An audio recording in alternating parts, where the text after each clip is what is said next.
took what you get. Destroyed it all. I had to lose everything to know that I was wrong. And now I see what was true all along. Avoiding me. Now that everything is gone.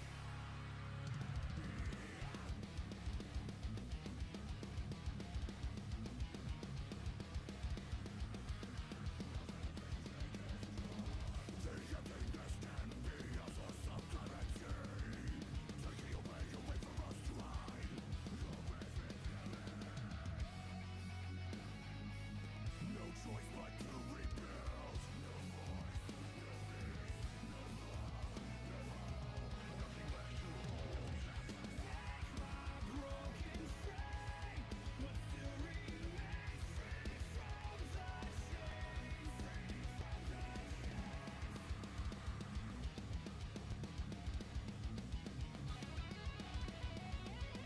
Nothing left to hold. Why can't you all pray that we don't even need to track? It's so easy to follow what's next. We short left with only one path.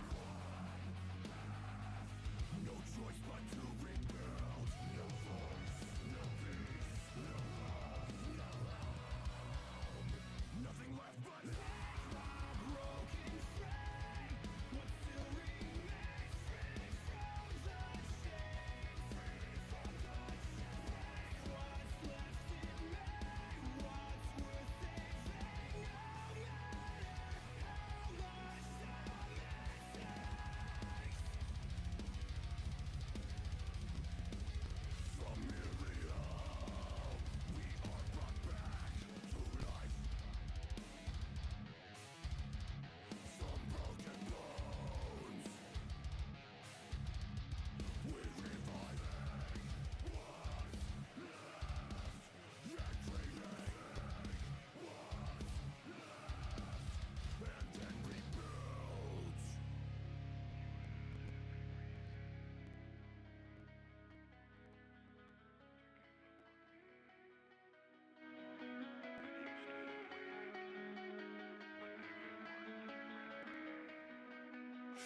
I took your gifts, destroyed them all, and then lost everything to know that I was wrong. But you still carried me when you could barely walk. You reminded me I was never to forget. Take my broken frame, what still remains free from the chains, free from the chains. What's left in me? What's worth saving? No matter how much time it takes. Take my broken frame, what still remains free from the chains.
create, getting crushed beneath their weight.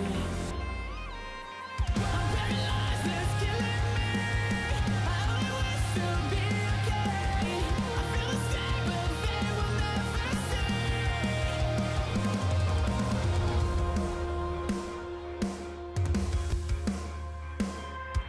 Can you feel the heat? I'll surrender before my defeat. I guess I ran my course and now I'm absolute. All these voices inside who I take to decide that I'm reaching out in vain. Though this empty shell is everything.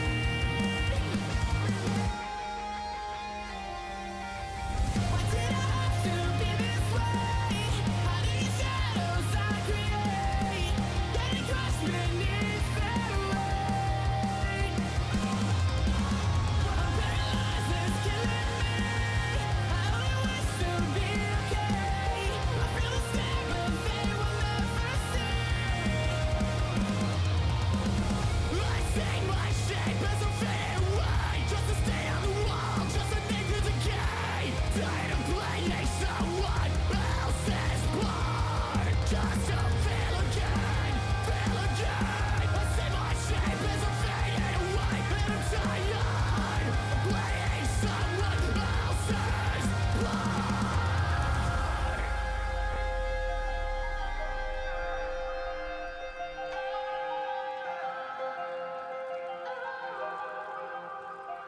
Is it all in my head? Is it all in my head? Is it all competition? Is it all in my head? Is it all in my head? I think I'm starting to see. Is it all in my head? Is it all in my head? Is this just a perception?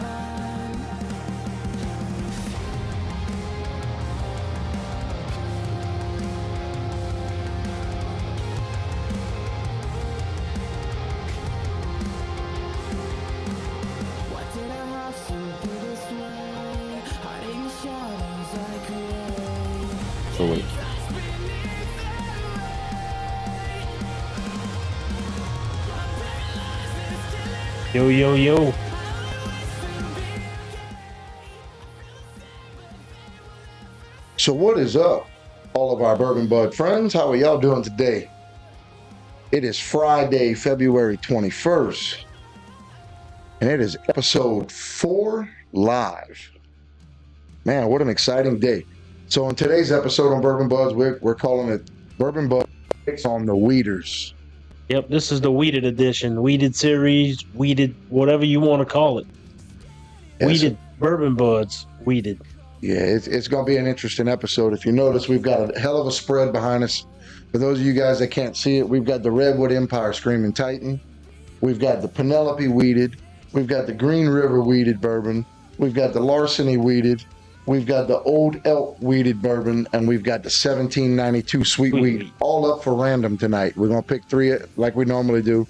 Once we sample it, taste it, see what we think, we're going to add our couple shots into our Infinity Barrel. And we also got the Weller 12 and the Bardstown weeded origin series. Yeah, we're going to do a little extra something for you guys tonight. We're going to do a comparison. We've been going back and forth with a bunch of people lately about how great the Bardstown Weeder is. And one of our favorites has been the Weller 12 over the years.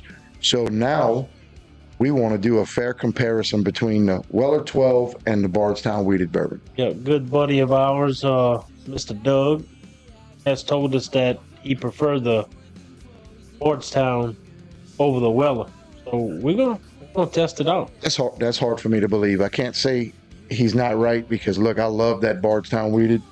But I'll be honest with you, Weller 12 is one of my goats. It's one of my top 5, I'd say, probably. It's been a favorite since we've had it. Yeah, it's really good. But look, we're not going to make everybody sit around and wait on us. Yo, look like you're in your living room. What? Oh, in our living room. Oh, yeah, that's what I'm talking about, Kevin. Sorry, bro. Hey, I tried to catch you coming and it popped up and went away too quick from me. Yeah, I'm so close, man. Sometimes I wish I was out in your living room, man. We don't get to visit enough. Y'all make some noise for Mr. Kevin Harris. Representing Mr. Kevin Harris. We got our Man Cave Candle Company, one of our sponsors on Bourbon Budz. Thank you so much, Kevin, for doing what you do for us. Y'all shout out to him. Y'all check out his Etsy page. Kevin, if you don't mind, go tag your Etsy page inside the comments so everybody can see it. But we have the Bourbon Budz candle, and you want to get your hands on it. I promise you, if you are a bourbon enthusiast, you are going to love this candle. Now, that being said, it's just about time to go ahead and spin that wheel for the first time. We got Mr. Aiden. So I don't know if we can get it moving the way we want to get it moving. Let's see how we do that. You ready? 3, 2, 1, go. Oh, that was good. Well, I tell you what, it's like I've been practicing. Hey, Megan, how you doing? Oh, you're not too late, Randy. Oh no, you're not late at all. You on time. Oh snap! We get to start out with a banger. We are starting out with Penelope Weeded. Awesome. What I will tell you is one of my ultimate weeders. I love Penelope Weeded. It's a very new release. It's only been out for about, 3-4 months now? Yeah. When this hit the market, it was absolutely incredible. Got to try it. I wish I'd have bought 10 bottles when I saw it. Me too. So the first week it was out, to me, the sales were slow. Once people found out how good it was, now you can't find it. Supposed to be a everyday, supposed to be a heavily shelved item, and you can't find it anywhere. So I'll be honest with you, we've been trying to find a way to dial back on our pours on this. But it's Friday, it's show day tomorrow. We ain't got nowhere to go, and I really love this Penelope Weeded. So let me put this in view, because we're gonna have to do our pours under the barrel after. All right, so Penelope Weeded is actually, that was a mistake. Penelope Weeded is a 95 proof. It's part of their 4-grain series, non-chill filtered. That's one of their selling points about this weeder, is non-chill filtered. They don't tell you a whole lot about their mash bill on it, but what I can tell you is if you followed anything about Penelope, most of their mash bills are just about the same. They just change a couple things. But we're going to go ahead and dig into it. I love the wheel. So guys, first thing you notice when you look at the Penelope Weeded is it's pretty good on the lid. Oh, Doug, you got it, brother. Hey, we appreciate you popping in. That's what counts. So the first thing you notice, Penelope's typically a lighter pour in most instances, but this weeder has some good legs on it. Dude, color is really good. I love it. I'm not gonna lie, I love this. It's my favorite. It's one of my favorites. Yeah. Where I really struggle is I'd love to, instead of just do the Bardstown and the Weller, I'd love to do those 3 side by side, and it's tough. Because when the more you mix them with it, the harder it is to distinguish. I find I like doing the blinds, but the blinds are interesting. When you know what it is, it's kind of tough. Oh my God! So on the nose, I mean, it's your typical weeder. If you're a Weller fan, it's got a very Weller front smell. Yeah, Vern, it is actually really good. Oh yes.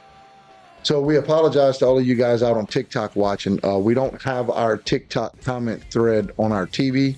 So I got it pulled up on my phone. Mr. John is following on his phone. Keep up with the comments. But we do see YouTube and Facebook all in one place right here on our TV. We can see you loud and clear. We're checking it out. Thanks for the gift, man. Appreciate it. So on the nose, Penelope Weeded. I mean, it's a very Wellerish nose. It smells similar to like the Weller 12 or like the Weller, almost like the old Weller Antique. It smells much more mature than it is. It's not a really heavily aged weeder. Like for instance, I've got the Estate Collection straight wheat. That's an 11-year. To me, is just this weeder on steroids. But that's an 11-year. I want to say this is either a 4 or a 6-year, but it's not real mature. Considering a lot of the stuff we tend to like is the 10-year. But it's incredible. I get some fruit. And a fruit on the nose, yeah. So that's been one of my favorite things about the wheat lineup and everything is it's sweet-ish without being fruit forward, heavily fruit forward. Like it's so easy. It's so easy to compare sweet with chocolate, fruit. to me, it's sweet forward, and it's not. Oh, that's chocolate. You know what I mean? Like it's yeah. a unique sweet. It's almost like angel food cake, pound cake. You know what I mean? Like it's a different kind of sweet. Well, but on the nose, I mean, Yeah, we it's you know, really huge good. shout out to Breaking Bourbon. We hadn't came back to these charts in a little while, but we got them. Yeah, we're gonna use them tonight. Use them. Yep. So on the nose, I mean, I mean, it's almost like a dark fruit. It's not fruity. It's more of like a charred fruit, like a.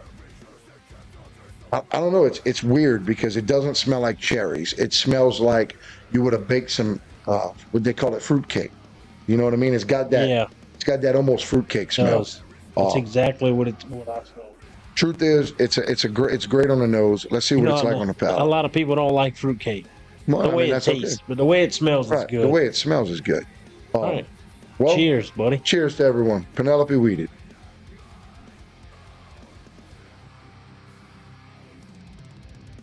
Nick Oob would say, it's ma'am. Mm-hmm. Mr. John. Oh my gosh, I love this shit. Really good. So depressing that I've only got a bottle and a half left of this. Oh no, that's your bottle. I have two bottles. Yeah, that's my Never mind, bottle. that's John's bottle. Yeah, I mean, realistically, this has been one of the best buys I've made to date as a bourbon enthusiast. On the palate, I get a little seasoned wood, oaky.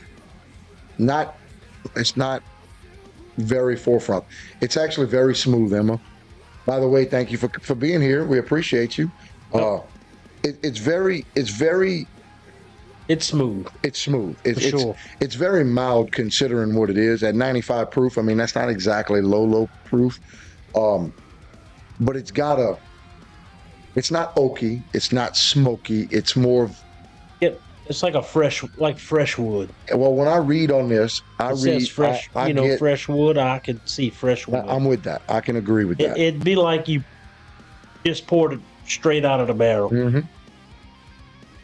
Michaela. Hey, So while you get this fresh wood taste, I get a little bit of baking spice, nothing too forefront, not like cinnamon, more like an allspice, not a lot, but it's got that natural sweet that's not fruit forward. It's got that, it's not chocolate, it's not caramel, it's wheat. And that's, I mean, it's an acquired taste, right? If you like wheat, you like wheat.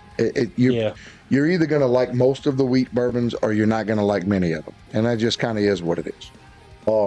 I personally am a big fan of the wheaters. I have had one or two that I wasn't a fan of, but for the most part, it's some of my favorite stuff. I like it. I mean, I enjoy it. So it's a really good buy. I want to say I paid, what, $35 for this bottle? Well, so that's what we're going to dig into. Realistically, a lot of bourbons are, you can sit here and say it's good, bad, or ugly, but a lot of it's got to do with how much it costs and how easy it is to find.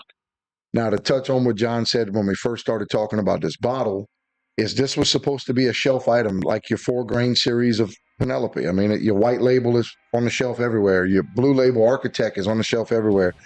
I ran into this at Rouse's. I actually bought my first bottle at Bayou Side. I bought 2 bottles.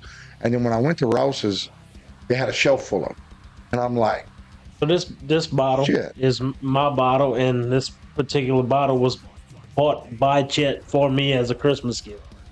So it was worth absolutely. it to me. So when I got to Rouse's and there was a shelf full for $35 a bottle, or $37 a bottle, I said, well, you know what? I mean, I'll grab a couple extra bottles. Great.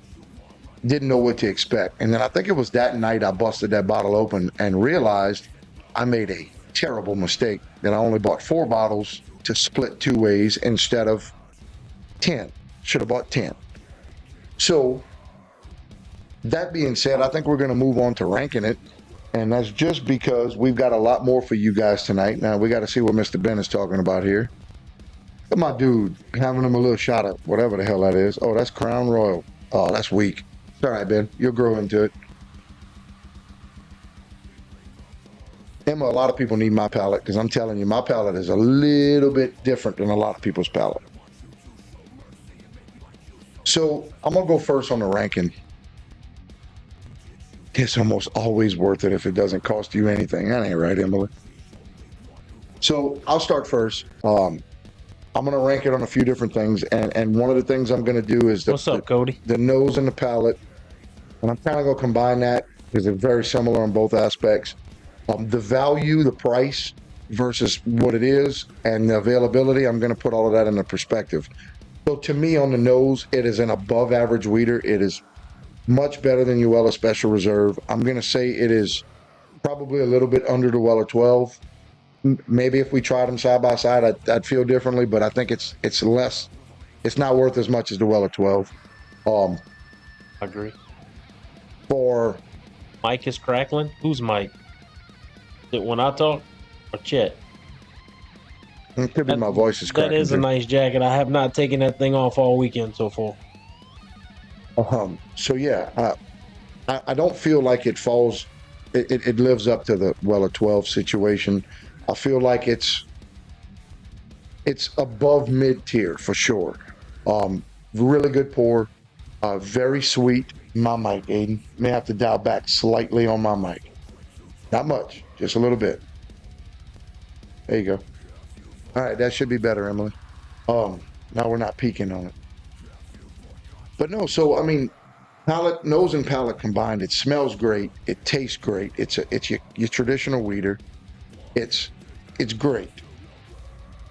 It's a $37 bottle. When it first came out, it was everywhere. It's hard to find right now. You know, if you can pick it up for under $100, I would recommend picking it up. It's just you can get it anywhere from now between 50 and 90 on the secondary market. If you can get it for that, I would recommend at least trying it once. I wouldn't say dive into 4 or 5 bottles if you're not a big weeder fan, but I'd pay $50-$60 for this bottle if I had to find it. You know, Emily, that's fair, but my weekend started yesterday at about 11:30, and I've been wearing it since then. Yeah. So that being said, I'm gonna rank it with the weeders, and tonight's episode is weeders. I'm gonna say I'm going 7, and I'm saying 7. Not that it's not worthy of any higher. I'm thinking of 7 more of like a Barstool Sports ranking. Like when he gives them an 8, it's nothing. I think for what it is, I don't think it's better than the Bardstown. I don't think it's better than the Wellers. But I do agree that it's probably better than like your 1792 Sweet Wheat. It's probably better than the Green River, the Larceny. I don't know. I'd have to compare them side by side. But I really, truly believe that it's top 4, top 5 in the weeders for me, for sure. But that being said, it's not better than those other ones to me. I think a solid 7 is fair. I think it's an above average 7, to be honest. So, well, my take on it, I'm gonna give it an 8, and I'll give it an 8 because for price point, for one, it's a very affordable bourbon. That's true. And for me, I like weeded bourbon, so I'm buying it.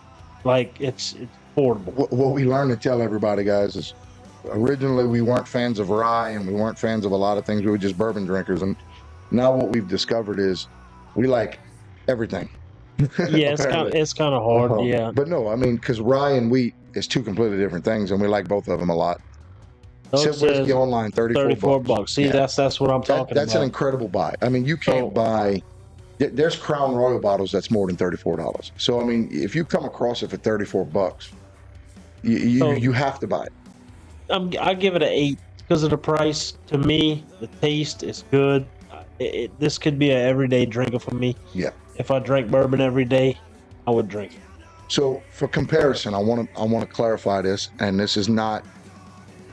Look, I respect the shit out of John's ranking on that. Here's the way I approach it. I believe, from my past experience with Bardstown Weeded and with Weller 12, that both of those 2 are better than Penelope. But that being said, for me to give the Penelope an 8, that would mean one of those 2 is a 10, theoretically speaking. And what I will say is, even though those 2 are 2 of my favorites ever, there is a weeder that I have that I prefer over both of those, and it's not on the list tonight. And that's because it's not a $40, $50, $60 bottle. It's a $1,700 bottle. And that's the 10. So my perspective was strictly based on, I'm looking at the 3 bottles I like the best. Yep. There's no way that if that's the 8, I can't say that either one of these two is the 10. Yep, Penelope is definitely where it's at, Emily. But no, that being said, guys, we give it a 15 out of 20. That is an exceptional score. I mean, and I think it's valid. I think it should tell you guys exactly how much this bottle is worth. It's a great buy. Do not make the mistake to pass this bottle up. I promise you don't want to do that. It is absolutely incredible.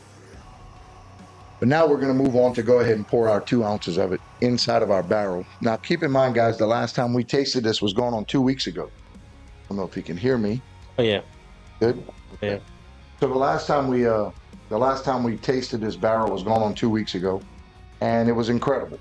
So we did write down what that recipe is, just in case this goes haywire on us, but judging based on what I've tasted so far, I don't think that's an option. I firmly believe that it's gonna be straight 5. Yep. So while I'm going to fix these shots into this barrel, I want to give a huge shout out to our very first sponsor, this T3 Treasures and Gifts. Y'all make some noise for Miss Tammy Waits. Miss Tammy's got some things going on in life right now, and we have nothing but love for Miss Tammy. We are always here for you, Tammy. If you're watching, just know we love you, and we're here for you every step of the way. That's 1. Oh, yeah, Ben. It's down the street. Come over and get you a pour whenever. Yeah, I feel like since you joined the band, you visit me much less. Emily says, I don't think y'all should keep tasting it. Oh, absolutely. We're going to keep tasting it. Yeah, we got to. I mean, it just kind of part of it.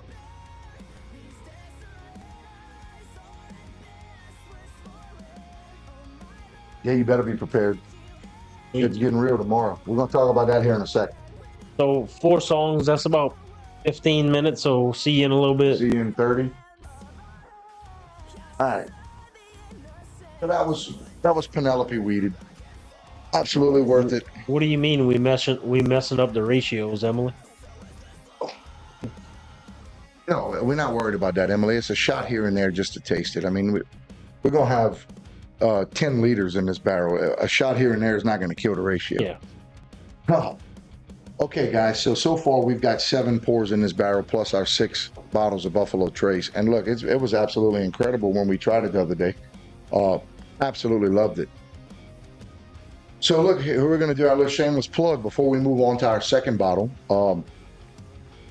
Tomorrow, February 22nd, we know it's Mardi Gras season. There's some Mardi Gras parades going out in Baton Rouge tomorrow night. But that being said, yours truly, them guys will be out at the Basin Music Hall in downtown Baton Rouge on 3rd Street. We've got an incredible lineup for you tomorrow. The show's going to start with Silver Dose. Then our brothers in Storage 24 coming in from Jackson, Mississippi is going to play. And then yours truly will headline the show and close the night out. We've got some new things popping. It's a new show. If you hadn't seen us in a while, you definitely want to be there to see this. $15 at the door.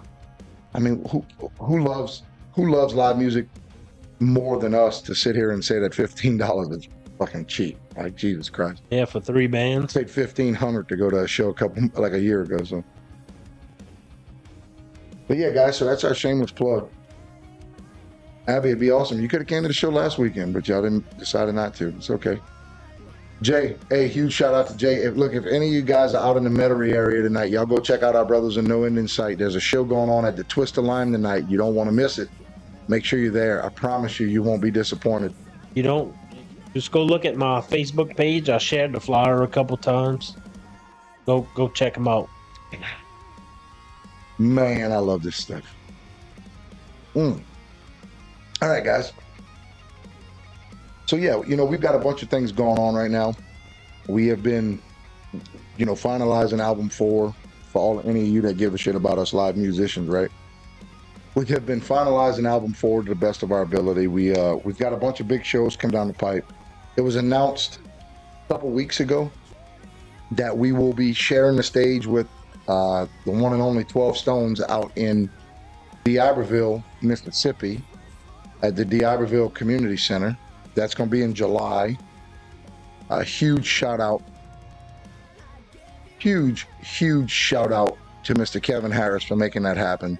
That's going to be a great show.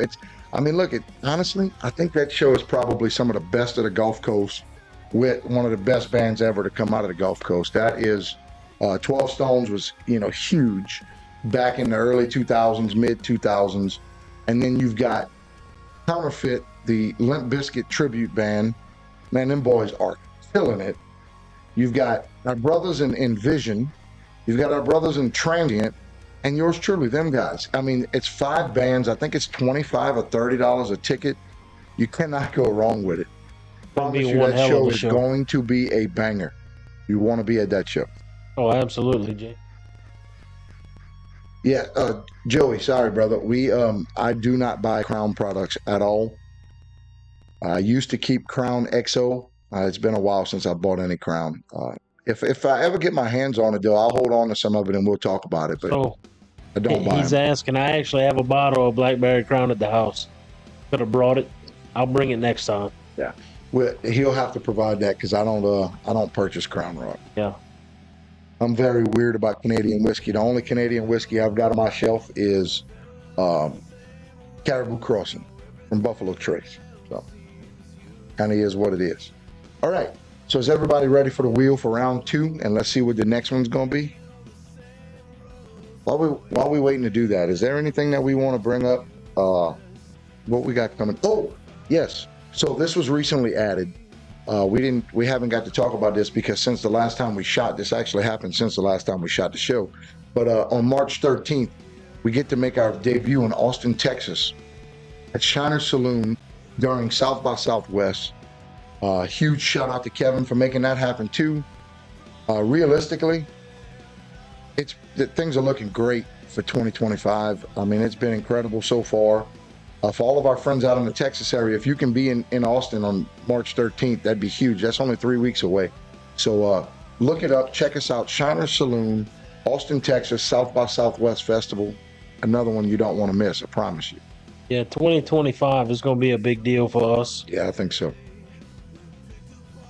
I believe so. Look, we didn't think it can get any bigger than it is, considering we won the Josie in October. But I'm telling you, it's got a lot of things coming down the pipe we can't talk about. We can't talk about. We wish we could, because boy, y'all gonna be excited.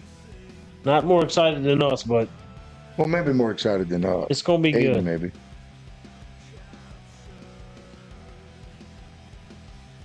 All right, let's go ahead and flip out. Let's see if we can get this aligned. 1, 2, 3, go! Oh, you missed. Man, you were so close. Yeah, I tried. Of course. All right. Well, our random wheel decided that 1792.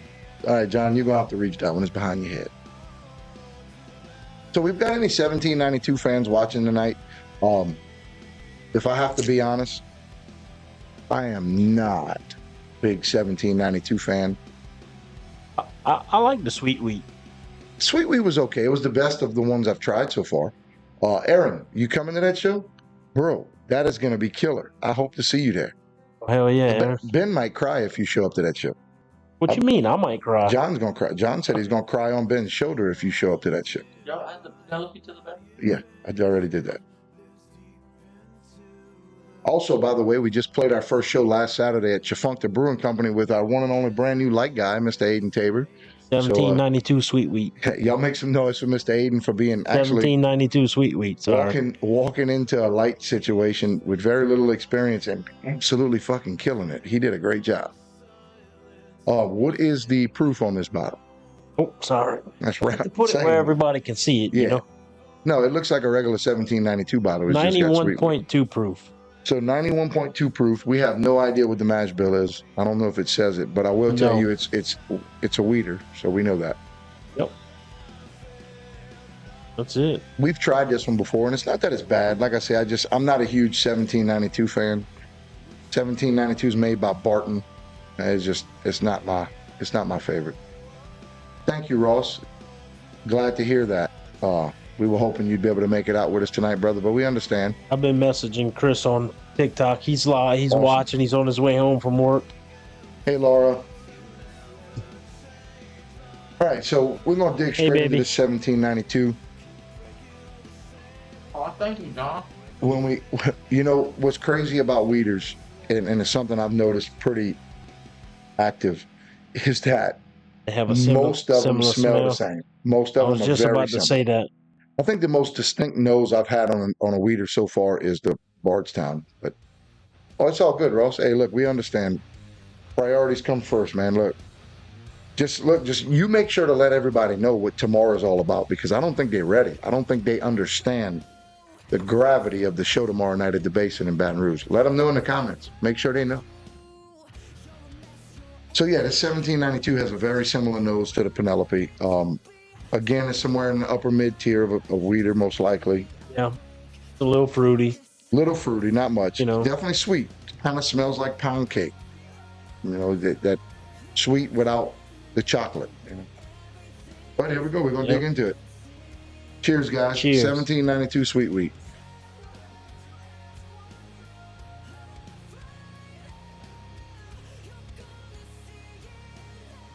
So before we start reviewing this one, so shameless plug for Mr. Ross Johnson, our brother Ross Johnson. Not only did he do our production last episode while Aiden was out and about, he is also responsible for the production of the Delusions album, that one rock album of the year in Nashville at the Josie Music Awards. And we couldn't do this shit without you, brother. We want you to know that. We may not say that enough, but you are the man, and we fucking love you, bro. Think you for doing what you do. Doug, I haven't had that one yet. I've seen I actually had that one last week. A buddy of mine brought me a sample, and I'm not gonna lie to you, Doug, it was all right. It was definitely drinkable.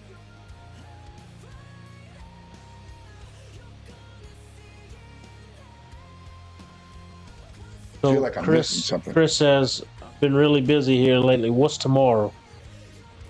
So tomorrow we playing at the Basin Music Hall in Baton Rouge. Baton Chris. Rouge. It's gonna be one hell of a show. So Chris, With Silver Dose and Storage 24. Chris, if you're not aware of this, what we don't talk about enough is the dying venues for live original bands, especially rock bands, versus the amount of venues that all they book is country and cover bands. What we've been able to do here lately is we've been able to open some doors and get some of these opportunities into some of these venues that only book cover bands, country bands. They don't touch original rock. And we've been able to grab a couple of our friends and family in this music scene and drag them with us. The Basin is no exception to that. The Basin has been exclusive to country, cover bands. They've done a couple rock shows. Parties, DJs. They do parties, you know, blow parties and shit like that. And they didn't flinch. We reached out to them about doing a show about 8 months ago, and they did not flinch. They were absolutely excited to have us back. It'll be our third time playing there, but our first time hosting our own show. So again, we don't highlight that kind of stuff enough. I don't think everybody understands what goes into all of this stuff, and that's an important part of the understanding it, is that it's a venue that's hard to get in, and we managed to wiggle our way into it. Chris, so the show was going to start at 8, but they have a parade happening. So we on put 3rd Street. on 3rd Street. So we had to push it back an hour. So it's going to start at 9. Plus side to that, guys, is Buck Cherry is playing tomorrow night at La Berge, and their show starts at 8. So now that our show is starting later, you can absolutely catch both shows. You can attend both shows. And I actually have some relatives of mine that are doing that. Yes. So their show, or I think their show might be starting at 7. So no questions asked, you can catch both shows. And we highly recommend you do that. Buck Cherry's kind of cool. I mean, we didn't play. I think I'd go see him. Probably. I like La Berge, so it's not fair. Yeah, no doubt. We are not sponsored by La Berge, but we wish. All right, so back to the old sweet wheat. 1792 sweet wheat. So what I'll say is it falls a little short from where the Penelope was. Oh yeah, it's not as smooth. To me, it's a little harsh. I'm gonna say I don't think it's harsh. I think it lacks body. So it has a bitterness It taste. does to me. have a little bitterness. But you know, every 1792 I've tried to date has a bitterness. And you It's see a Barton thing. the foolproof that Doug's talking about. Didn't? No, I honestly think you would like that foolproof. Oh, I'd absolutely try it. I mean, Look, and it's barrel. It's- If it's barrel proof stuff, that's it's- some of my favorite shit. it's hard for me to try things that I have an idea that I'm not gonna like. And Mitch always, when he tells me something's gonna be good. Just like the Four Roses we bought. Yeah, that Four Roses is It's slam. good. You know? But you know, I'm a foolproof kind of guy. I like barrel proof, foolproof.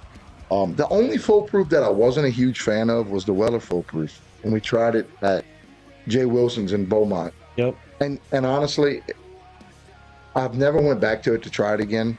But that was one of my least favorites of the foolproof line. But when I go every other Weller I've tried, even the Special Reserve, I like it. So I think it was just a fluke. Maybe it was the bottle. I don't know, but we'll see. But what I'll tell you, I find this one falls a little short of the Penelope. I feel like it's got that little bitterness, but it lacks body. Like, to me, I like something that's real bodyful, real bold. I don't want it to burn the shit out of you. What I want it to do is be full of flavor. It definitely it does not check all the boxes on a weeded to me. It doesn't at all. It's lacking. So if I had to rate it 1 through 5, it's lacking 3. Well, so it's lacking 3 things to me. It here's smells something- great on the nose. It's great. Here's something that goes kind of untalked, but I will say it. It is sweeter than the Penelope. Yeah. But that's not a good thing for me. I don't look for overwhelmingly sweet bourbon. So, Oh, yes. Jay Wilson's in Beaumont. You are absolutely correct. Ross, we made a second trip there weeks later. We went to Galveston to go to Beaumont to go to Jay Wilson's. Absolutely best restaurant I've ever been to in my life. it wasn't one of the greatest trips ever because my kid. And it still turned out to be a 20 pretty damn minutes. good trip. 20 minutes into the vacation trip, my kid knocks her teeth out on a door at the Airbnb. It was not a good time for me at first, but Well, just in case y'all know, the door was fine. We yep, checked the it. door was fine. Had a little nick in the paint, Yeah. you know. Hey, but look, But you know what? anyway, The food was still slamming. was That I'm telling you, of all the restaurants I've eaten at, Jay Wilson's in Beaumont, Texas, is absolutely my favorite restaurant I've ever been to. It is just absolutely incredible. But yeah, so back to the sweet wheat. It is sweet. It's sweeter than the Penelope, and that's not a good thing to me. Like, that's one of the things I like about the Penelope, that the sweet is subtle. It's not, oh my God, it's sweet. Doesn't taste like somebody stirred a spoon of sugar in it. This to me is sweeter, and I don't like that. That's just me. yeah. I'm trying to see what the bitterness tastes like. Know what I mean? It's like a. It's Randy, like you're right, Sam Rayburn. So we used to make a yearly Toledo Bend trip, and we've never been able to go out to Rayburn. yeah, we we would love to 45 go. minutes away from Rayburn, and we always talked about doing like a split trip. Stay in Toledo, wake up early, drive to Rayburn. We never did it. We never did it, What I no. will tell you is, and we've been kind of holding back on going to Toledo Bend, or we've been just busy, a ton of things going on with the band and everything, but we are going to go back to Toledo Bend. And when we do that, we want to bring a gang with us. We want to have a good old time like it used to be when we first started doing it with 10, 12 people and a bunch of stuff to drink. And usually we used to drink beer, but now the last time we went, we just brought bourbon and drank bourbon for a week, and it was great. That's what we want it to be. Turn your phone off, throw it on the bed, and that's one thing. Eat, cook, fish, And Ben likes to fish off the bank. play music, listen to music. It was a good old time. So, sweet wheat. Yeah, we are ready, Ben. We ain't got to get ready if you stay ready. Damn, you finished practicing already. That was quick. Told you Talk about being 15 ready, minutes bitch. you'd I be practice back. Tuesday. Hey, just Hey, I gotta hand it to you. yeah. If we perform anything like we did last week, y'all ain't Yeah, ready. you know, minus the fuck ups. I mean, look, it's all Y'all good. ain't ready. That's the wrong channel. Yeah. No, look, it's gonna be a good show. All right, back to the sweet wheat because I'm tired of fucking dealing with it. All right, let's go ahead and You're rate right. I this. rehearsed Tuesday. I ain't practiced since 1991. That is true. Rehearsal. Oh, So this sweet wheat is not my favorite. John, I want you to rank it first. But Hey, you know what I think this bitterness is? I feel like this bitterness thanks is. for the gifts, Mikhail. I feel like this bitterness is. I'm looking at our I don't see anything. our breaking bourbon chart to kind of help determine what I'm tasting in it. I don't know. Is it ethanol? It could be just be ethanol. We just don't feel it. And it could be. It could be. I don't know. Anyway, it has a little bitter taste. Well, I want you to go first. I'm gonna go first. I'm gonna rank this a 5. Just, it's not hitting on all cylinders at all for me and what I like in a wheated bourbon. Smells great. Price is great. Smells great.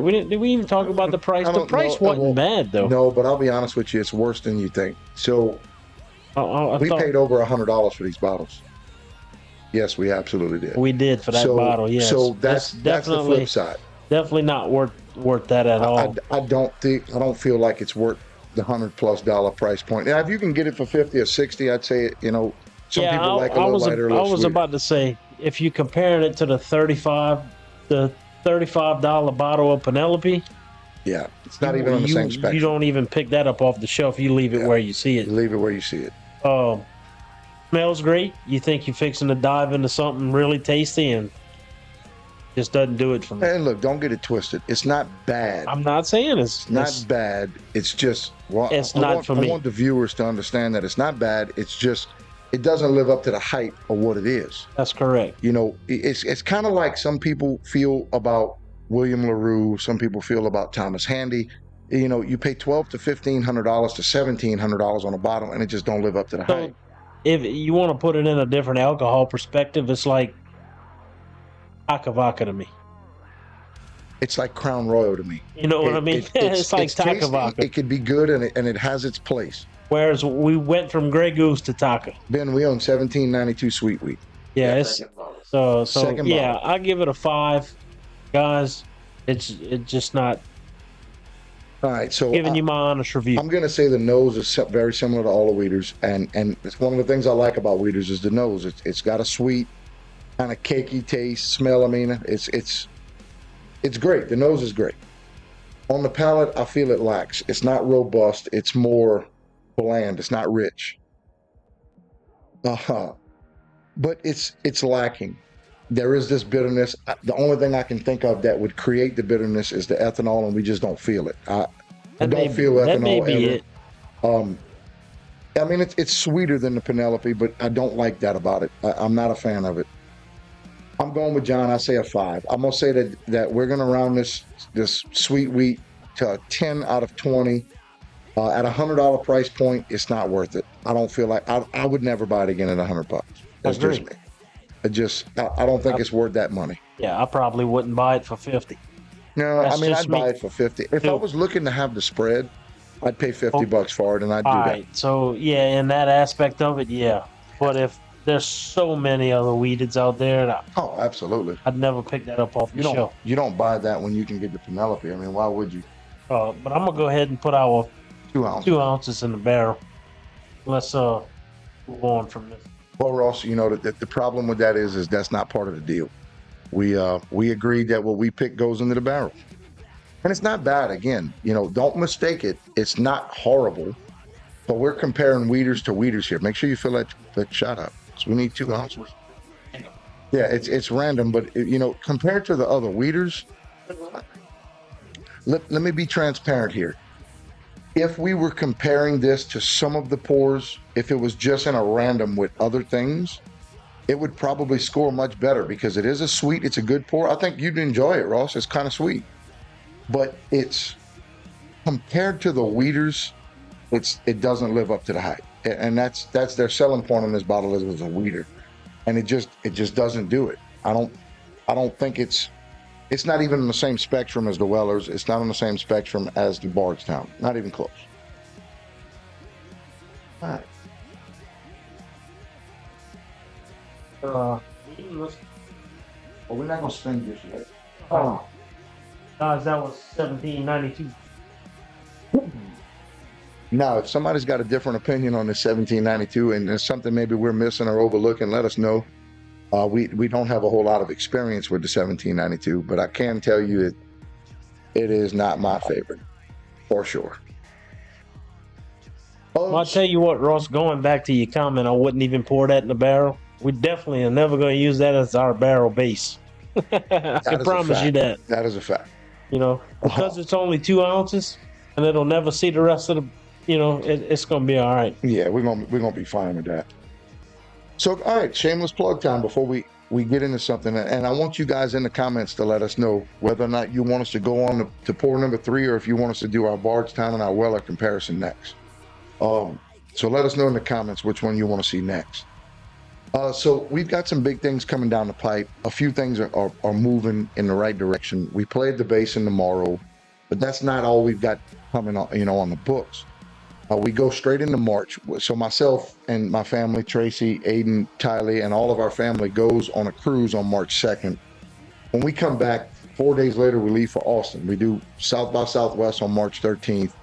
We come directly back home. We get to show up in Thibodaux and throw down in Thibodaux at Zena's with our brothers in Envision. We're dragging our brothers in Envision from Biloxi down to Thibodaux to show you guys what it's about. And we hope Envision has the time of their life, and we hope everybody in Thibodaux enjoys them as much as we do. But directly behind that, on March 29th, we haven't been talking about it as much lately because we got a lot of big news lately. But on March 29th, Biloxi, Mississippi, the Sanctuary, our brothers in Envision, our brothers in Storage 24, them guys, $15 general admission or $20 general admission, whatever it is, $15, I think. Get your tickets online. You don't want to miss that show. That will be the show of the year on the coast until July. And July 19th. I'm sorry, Kevin. You also got Dirty 30 Fest in Ocean Springs, which is also going to be incredible on March 15th. So if you're not on our side and you're on that side, go to the Juke Joint in Ocean Springs. But look, we've got some shows that are shaping up to be some of the best shows of the year in the areas we're going to play. And man, this year's been incredible so far. We've only played 2 shows this year, and it's been 2 incredible shows. I mean, we couldn't ask for much better. Yes, Ben, is Bardstown and Weller 12. We're going to do a comparison. We've heard from quite a few people that the Bardstown was better than the Weller 12. Our good friend, Mr. Doug, also said that, and that kind of, you know what? We got to do it. We're gonna do the comparison. We're gonna see for ourselves if what everybody's saying is correct. So look, so we can spend more time on the comparison. We're gonna go ahead and we're gonna do a third pour. We're gonna do the random. Yeah, we're gonna do the Randy said spin the wheel, man. So well, Randy, as long as you time it with us, brother, we're gonna make sure we time this together. Let's see. Hold on, we got. Oh wait, wrong way. 1. Hang on. All right, so wait. Let's see. I gotta do. Wait. Like. All right, I'm gonna just do like I was been doing. All right, so we're gonna do it on the count of 3. What if I just like hold? You hold it on the count of 3. 1, 2, 3. Boom! Hey, we landed. There we go. In the hey, wheel. Ben, you're right. We know what's up with the Weller 12. Oh, snap. Are we going to open a new one? Oh, snap. Oh, that's cool. And look, listen to me. Y'all see that wheel? Aiden, don't clear it yet. You see that Redwood Empire ST, that Screaming Titan? Oh, yeah. That model is fire. Old Elk weeded. That's on my side. I'm gonna go ahead and take care of that for us. We don't have to open that label. So one of the cool things about Old Elk, we got to try it at the Turtle Bar at Homer's house back a couple months back. And the one we got to try was the double weeded or the weeded double weeded, whatever it was. And it was absolutely incredible. So this old elk is a Rouse's store pick. Hell yeah. Lot 4157. It's 112.2 proof. And we have no mash bill. So keep this in mind, guys. Weller Antique 107 is 107 proof. The full proof is 118 proof. How much you said this was? 112? 112.2. So this was a almost like a barrel proof weeder. I am super excited about this pour. This is one of the strongest proof wise weeders that I own outside of William LaRue. That's enough. Yeah. Jesus Christ. I'm gonna be late tomorrow. I gotta go get a haircut in the morning. You come and get a haircut? No, I'm not. I got fucking up the rotation. I got prior obligations with the family tomorrow morning. Man, you fucking up the rotation. I promised I might cook them breakfast tomorrow, so I got to do it. We're not putting 3 ounces. We're doing 2 ounces. Yeah. So, just making sure you know. Old elk weeded. Old elk weeded. 112.8. Oh no, 118.2, 112. What it was? 112.2. 112.2 proof. No, we wanted the 112.2. 1% corn, 45%. Wait, you tasted it already? Did you smell it? Wait. All right, whatever. You tasted it, you cheater. Oh my God. Wait, so. All right, so listen. So wait, back to the past. My excitement. So hang on, back to the past. Where the past couple we had, you said all weeded smelled the same, kind of Wrong. Wrong, not this one, pal. This one smells phenomenal. Oh my God. Oh. So I got hints of a lot of stuff in the nose on this one. I shouldn't say this because I fucked around and I tasted it because I couldn't wait. I default. Does the nose match the? Son, you are not mentally prepared for what you fixing to taste. That's a good thing. All right, that's a good thing. All right, How a bald dude's gonna get we don't have a whole lot of That's experience. tough. We don't have a whole lot of experience with all that. Yes, bitch, I got a bald head, but I also got the nicest beard you know, besides Matt Phillips. Randy said he was off. He hit the wheel 3 times. Look, real shit, we don't have a whole lot of experience with old elk. It's what I've had was great. This, I'm not gonna say it till we taste it again because, Dude, this is ridiculous. you're not ready for this. You are not meant. Hey, anybody in there? Look, where's our weeder fans? Let us know because let me tell you something. What you think you know about weeders, you don't know shit until you try this. Dude, this. Oh my God. So, all my fans out there that like when I say this, yo, get Smells ready. like fresh cut grass. No, I get a real nutty smell. There you go. Smells like peanuts. Hint of peanuts. But there's also a fruity smell. Also, I get like a raisin, like peanuts and raisins, almost like a trail mix. That's what I'm getting. I'll be honest with you. On the nose, I get a hint of smoke. I don't know if it's smoke or oaky. It's. And I don't get smoke. You don't get none of smoke that. or oaky. No wood, no nothing. Dude, it smells like I'm about to dig my hand in a bag of trail mix. It smells like chocolate. It smells like peanuts. It smells like raisins. That's fair. It does. You know what? It could be. No, fuck you, right? That it smells like raisin bran without the raisins. Dude, it's awesome. Like It's good. Great. It smells great. You cheated. Look, You tasted it. I'm cheated, jealous. And I fucked up because I distracted myself when I did it, and I had to kind of like pretend like I didn't. But here, look, we're gonna just go ahead and dig into it. All right. Yeah, I'm just holding it. Hey, look. Cheers to myself because Old you elk- already did Old it. elk weeded bourbon, guys. Cheers. Cheers. I'm gonna add 4 ounces of this to the barrel.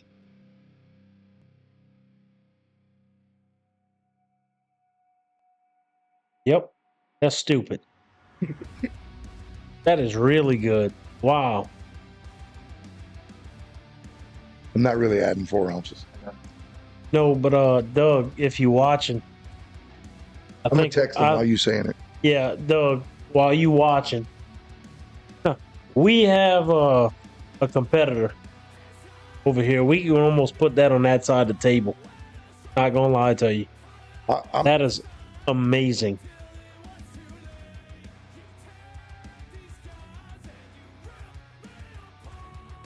Look. So I wanted to say something about that originally. Let's be realistic right here. This does not taste like a weeded bourbon. Doesn't.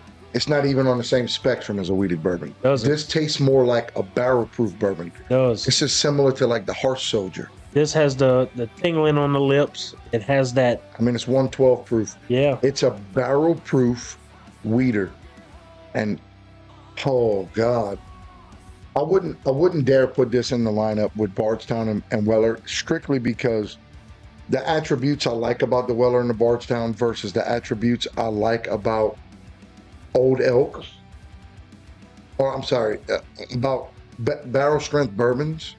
It's not the same. It's not the same comparison. Doug, I'm telling you, You have to get this. you have to try. Look, we're gonna drag you and Trish out to the house, and I'm gonna make sure you try this. This is going to blow your mind. 100%.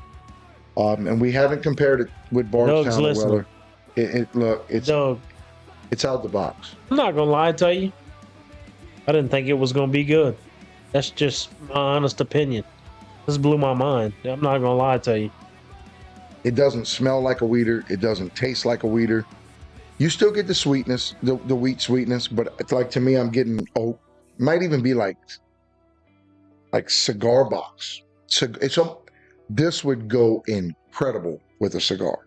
So, yeah, I wouldn't be able to do that, but Yeah, well, I mean, you'll grow into it one day. yeah, one day I'll just grow tough it out, be my a man. big boy pants,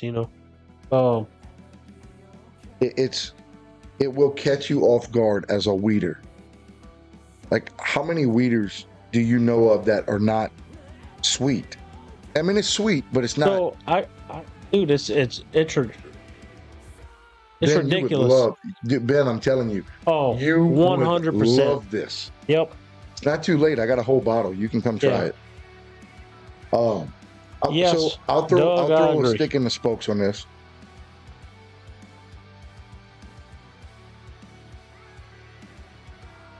You said nutty.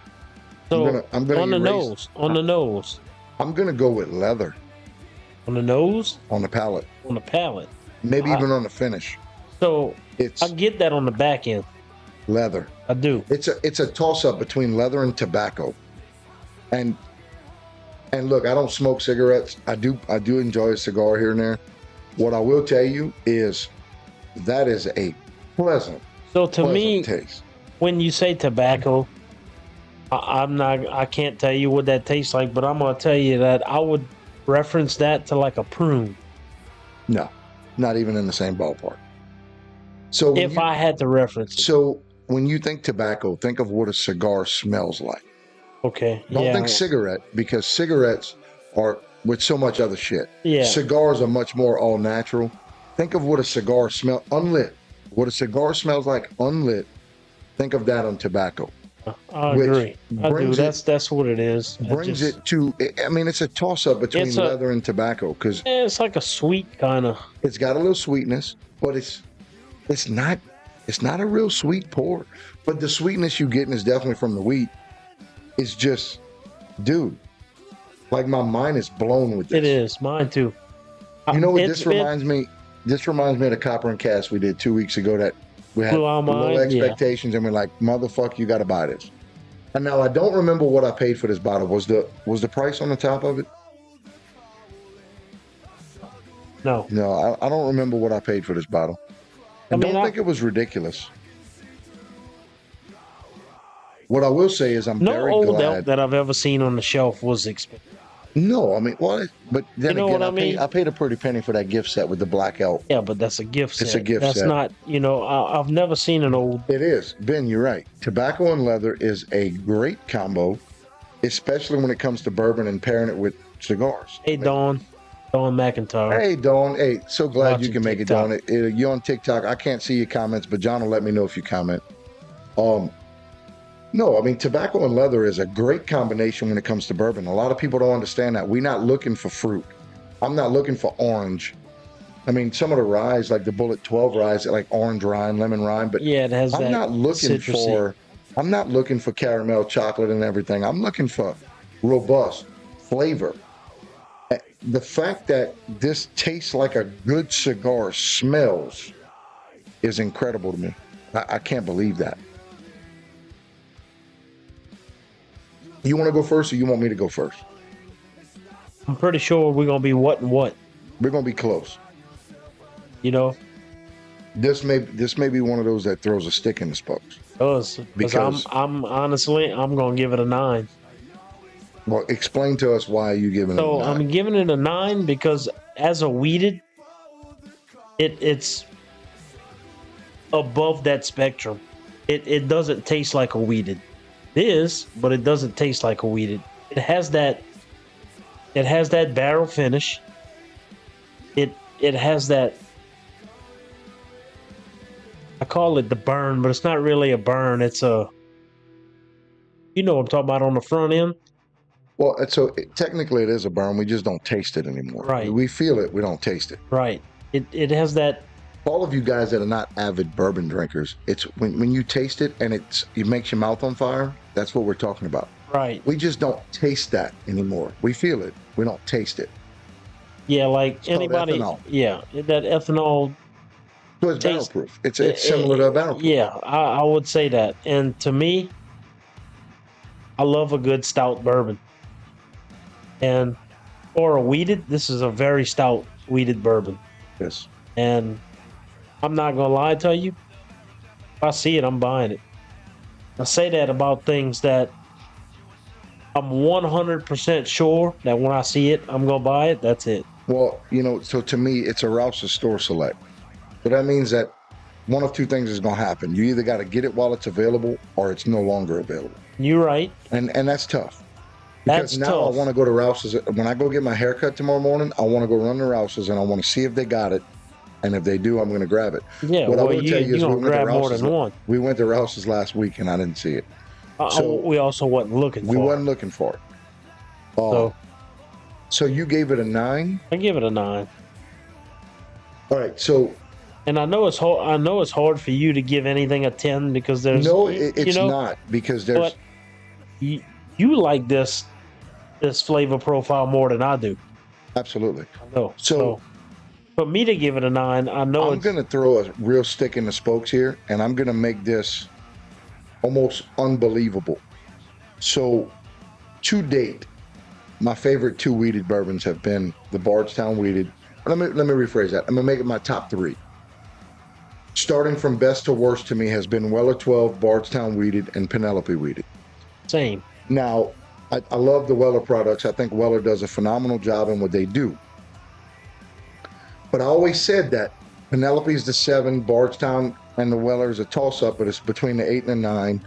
And the William LaRue Weller is the 10 because of what it represents. It's the barrel proof. It's the 125, 128 proof. And that's what I love about bourbon. I love barrel strength bourbon. This gets a 10. You And here's why. Now, I may shoot myself in the foot. We may do a comparison between this Weller 12 and this Bardstown, and I say I'm completely wrong, but I don't believe that. As much as I like weeded bourbon, I like barrel strength bourbon that much more. And this checks off every box I know it does. in everything that I like about bourbon in general. And when I say every box, see, while we do like rye, I rather high rye bourbon than I do ryes. Agree. So like I like Basil Hayden's. It's kind of light, but it tastes good. And it's high rye. But it's high rye. I love Knob Creek. I am a huge Knob Creek fan. It's not my top 10, But it's high rye. but it's high rye, and I love Knob Creek. This Old Elk Rouse's Store Select is the only bourbon I've tasted to date that checks every box between barrel strength and weeded. Every box. It is robust, very flavorful. It's slightly sweet, not over sweet. You get the barrel finish on the back end. I love the tobacco / leather taste you get on the palate. The nose is perfection. If you like barrel strength bourbon, you're going to love the nose. If you like weeded bourbon, you're going to love the nose. Like rye, you're gonna love the nose. If you like rye, If you you're like probably gonna love the anything, nose. you're gonna like the nose. It checks every box. And if I'm not mistaken, I think I paid $50 for this. So And I'm that's pretty what sure I paid that's what 50 I or was. 60 That's bucks. what like I said earlier. I have not passed an old elk bottle that was expensive. Not one. And I I've paid never. $110 for that It gift never. set. It never interested me to buy it. I paid $110 for that gift set that I have with the black elk pourer. But look, let's be realistic. If I paid $70 for this bottle, I wouldn't hesitate to buy it again. No questions asked. Store selects are typically a little bit more costly. A little bit. On the secondary market, I would pay for it. Well, so here's the flip side. You don't typically see Rouse's Market store selects on the secondary market. So you probably, if you see this bottle at Rouse's, you're going to pay 50, 60 bucks. And look, this is a store pick. It is. I get it. But even not the store pick, I would buy the bottle just because. We tried the double weeded, I think it was, or double. It might have been double oak. Yeah, and that was great. And it was great. Look, serious shit. This is, without exception, this is my 10. And like, And I my want to sit here and compare this to the rest of the weeders and these two weeders. You can't. It's not even on the to same William level. LaRue. This is William Yeah. LaRue Weller level shit. Yeah, this is And it's not $1,700 a bottle. Yeah, guys, this is a gem. It is a gem. It's a gem. You find this, you buy it. I tell you what, if you don't want to buy it, you let me know. Thanks for the gift, I want to Dawn. buy it. Dawn, we appreciate you. Thank you so much. No, like, serious shit. I can't compare this to Bardstown or Weller. The only Weller I can compare this to is William LaRue. And that's a fact. Dude, that is good. That is incredible. I want to do the honors and pour this one, like, for real. I was going to give them to you. Like, I'm going to go ahead and rinse my glass because we need 2 glasses for the next one. And our 2 extra glasses up on top. we'll let Aiden, No, I'll Get grab them I for can us. probably reach them. you can reach him, I can't. We'll see. Ben, you need to know, if you're still here, you have to try that. You are going to think it's incredible. God damn, that's good. Why is that so good? I don't know. But if you wake up one day and that's gone, just know it's at my house. It'll be at my house. We're still going to drink it. I want you to know that. Ben, I'm telling you, look. I don't know if you can see it good. Old Elk weeded bourbon. God damn, it's so good. That's my 10. I feel like Billy Bob on Varsity Blues. It's a 10. A fucking 10. Dawn sent us some roses. Thank you so much, Dawn. We love you. You know, Dawn's one of the newest members of Full Circle Entertainment. You knew that? He is, yeah. We are so honored to have Dawn as a part of our team. Damn, we love Dawn. I wish she was able to make the trip. Dawn, I wish you was able to make the trip tomorrow. But you told me you couldn't. We're going to miss the shit out of you. All right. That's our 2 ounces. I want to right. put 2 more I'm in going there. to put this one back on the let's- shelf. Oh, Yeah, I'm sorry. You ever got kicked in the face by a shark guy sitting on the couch? Not what's going to happen today. All right. Sorry. All right, guys. Nothing else is going in the... Oh, no. I tell you what. Y'all let us know in the comments. It's either going to be nothing else goes in the barrel tonight, or because we lost a week, we could put 2 ounces of each of these 2 in there once we finish. think we Which y'all should. think we do? I vote that we put 2 ounces of these 2. Oh, absolutely. Yeah. Y'all let us know in the I comments. think anything we drink should go in the Goes in barrel. the barrel. Absolutely. What y'all think? Let us know. It could just be one person. Just say put it in the barrel. We're going to do it. So, in the meantime... You got to tug more. Let me see if I can. There's one. I didn't even reach. Oh yeah. I gotta do some reaching on that. That big old belly coming out, sticking out my shirt and shit. John, he said to bring him some. Of what? He wants to try that old elk. Oh, no. No, you got to come here to try that. Yeah. I love you. Not Maybe if that we much. put you back on lights, you'll come hang out with me again. That's all right, guys. You can try anything you want. You just got to come here with Yeah, it. you just got to come and get it with us. So look, real shit, guys. We saved the best part for last. We've been looking forward to this portion of this episode for quite a while. I know, dude. I'm one of your best friends. You just don't know it. Quit hollering at us. God, you've been hollering at us all day. Don't make me sick Kevin on you. God damn it. Okay. Look, we've been waiting. We've been looking forward to this next part for quite a while. We have been in discussion with our brother Doug and his wife Trish for quite a while about the Bardstown being just as good, if not better, than the Weller 12. And look, anybody that knows us, that knows anything about it, that when it comes to weeders, Weller 12 is probably number one. It might be top 3 at worst, but I'm saying it's 1 or 2 for both of us. So, until we tried this old elk just now, because that fucked me up. Yeah, it did. That was great. Yeah. I don't know if Rouse's has this secret ingredient or this person that knows what they're doing. They got people that know what they're doing. They know what they're doing. Because I have not had a Rouse's store pick yet that I can complain about or say anything bad about. I've had one Rouse's store select that wasn't my favorite. I had a Rouse's store select Woodford Reserve Double Oak. Okay, so yeah. And it's not that it was bad, but Woodford Double Oak is fire. Yeah, by itself. It's good shit. Yeah. As is. It had big shoes to fill, and it just didn't fill them. And I felt bad for saying that, but it's the truth. So now is the time. We're going to go with the Bardstown Weeded in our Bourbon Budz glasses. And we're going to know which one is which, by the way. So we're letting you know it's not a blind. We're going to go with the Bardstown Weeded in the Bourbon Budz glasses. We're going to go with the Weller 12 in the straight clear Glencairn glasses.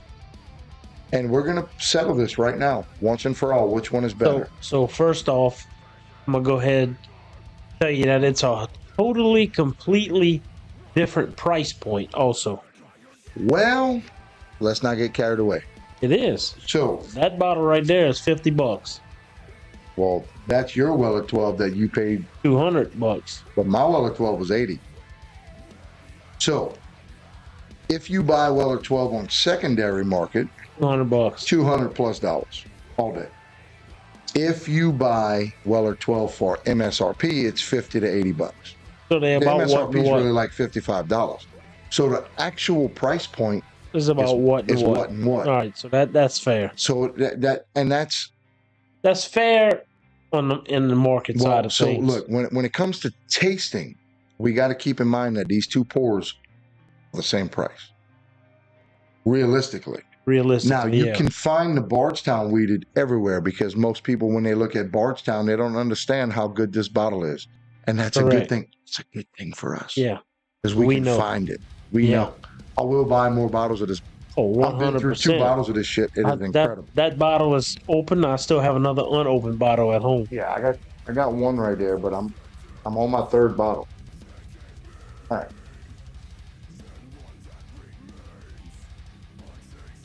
This is gonna put us over the edge right here, guys. I'm just letting y'all know. It's all good. Buckle up. All right, that's the Bardstown. Now, Weller 12.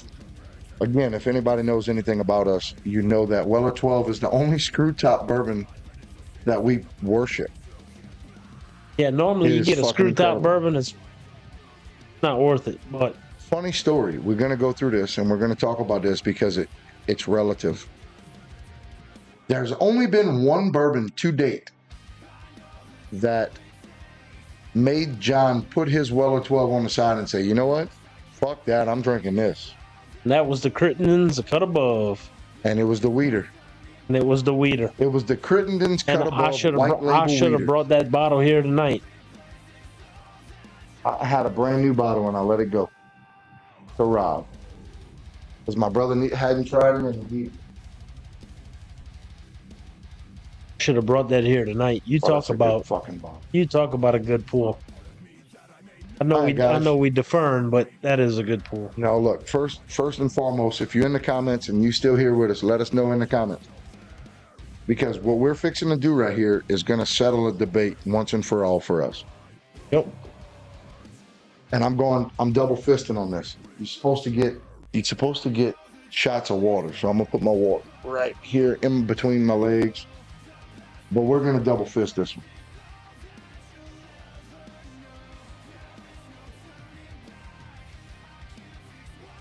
So I think the only proper thing to do is we're gonna nose both of them before we do anything.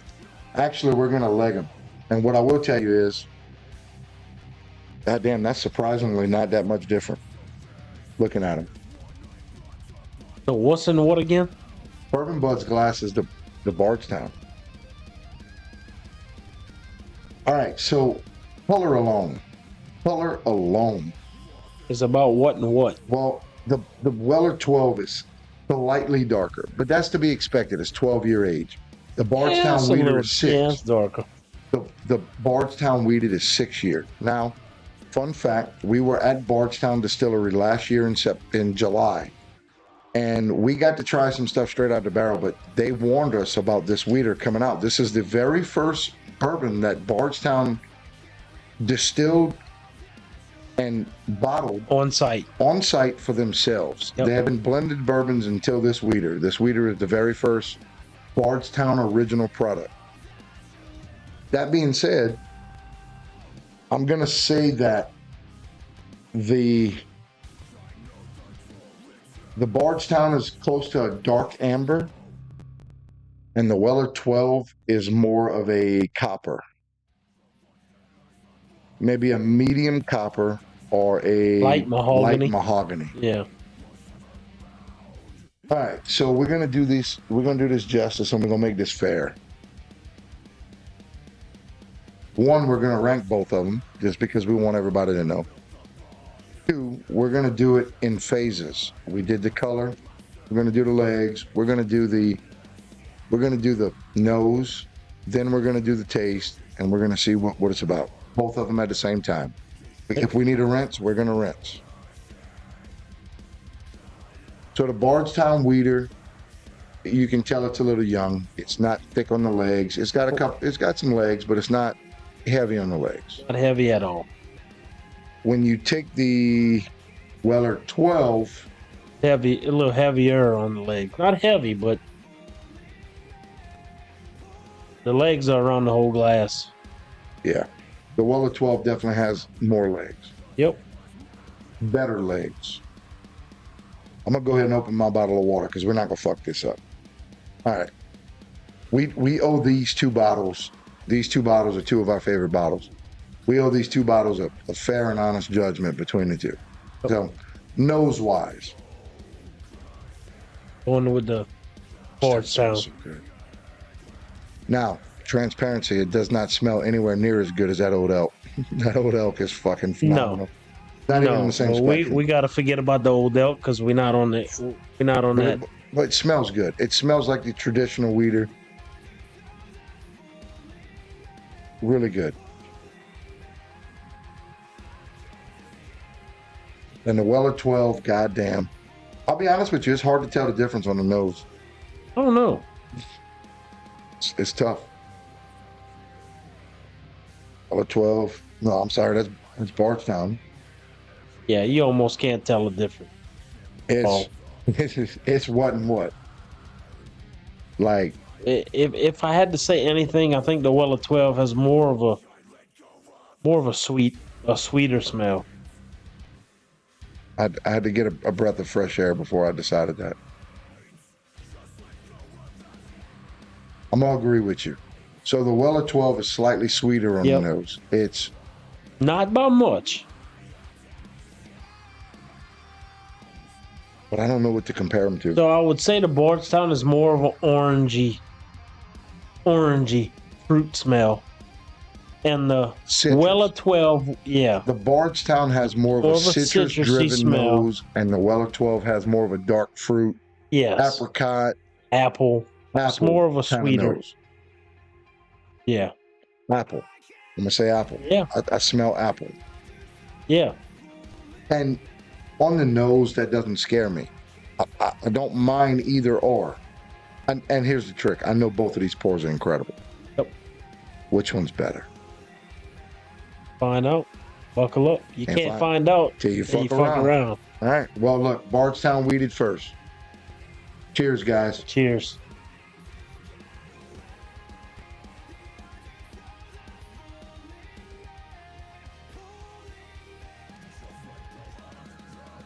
Incredible. Why is that so good? It is good.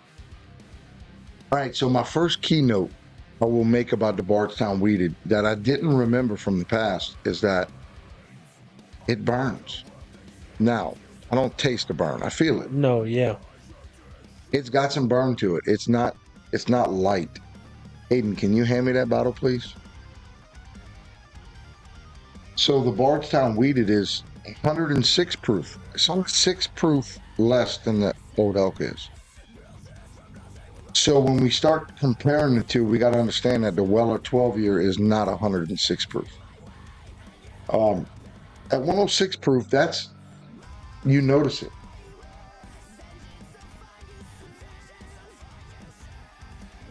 So I get a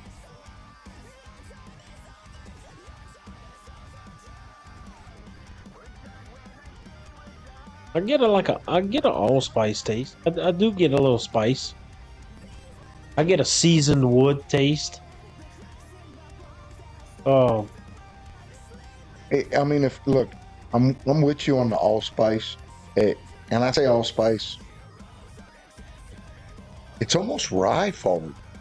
it is, isn't it? It's kind of rye forward, and that's kind of weird being So a weeder. that's kind of that's kind of what I taste too. But it's not, because rye and wheat will mix together well. Like it's not either a wheater or a rye. Like Yep. when you call it a wheater, it's just because it's wheat forward. There's still Right. rye in the mix. That's right. Is there a mash bill on this? No, I don't think it has a mash Yes, bill. there is. Oh, they do. So here's the part that really fucks you up: is you taste rye. It's That's rye-ish. There is zero rye. It is 53% corn, 39% wheat, 8% barley. all right. When I say rye, it's rye-ish. It's got that little spice to it. It could be allspice. I agree.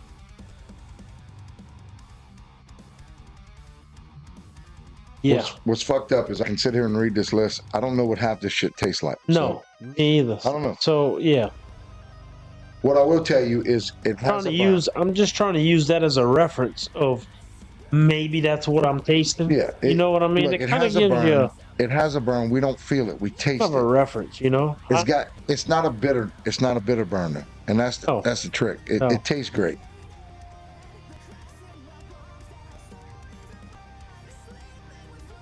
But that's not what we're here for. We're not here to review it. That's right. We're here to compare it. That's right. So, but We'll say though, it is a delicious pour at 109 proof. 100%. It's delicious. I'm Sorry, I'm on 6 gonna set this one down for a second. I'm not. I'm holding them. I don't feel like reaching. Just take a swig of water. I'm gonna grab it back. Right. I had 3 hands. I thought there is. Yeah, cleanse my palate a little bit. No, man. I'm not acting like anything. I can reach it, dog. I promise. We gonna get into this well of 12. We are going to get into this well of 12.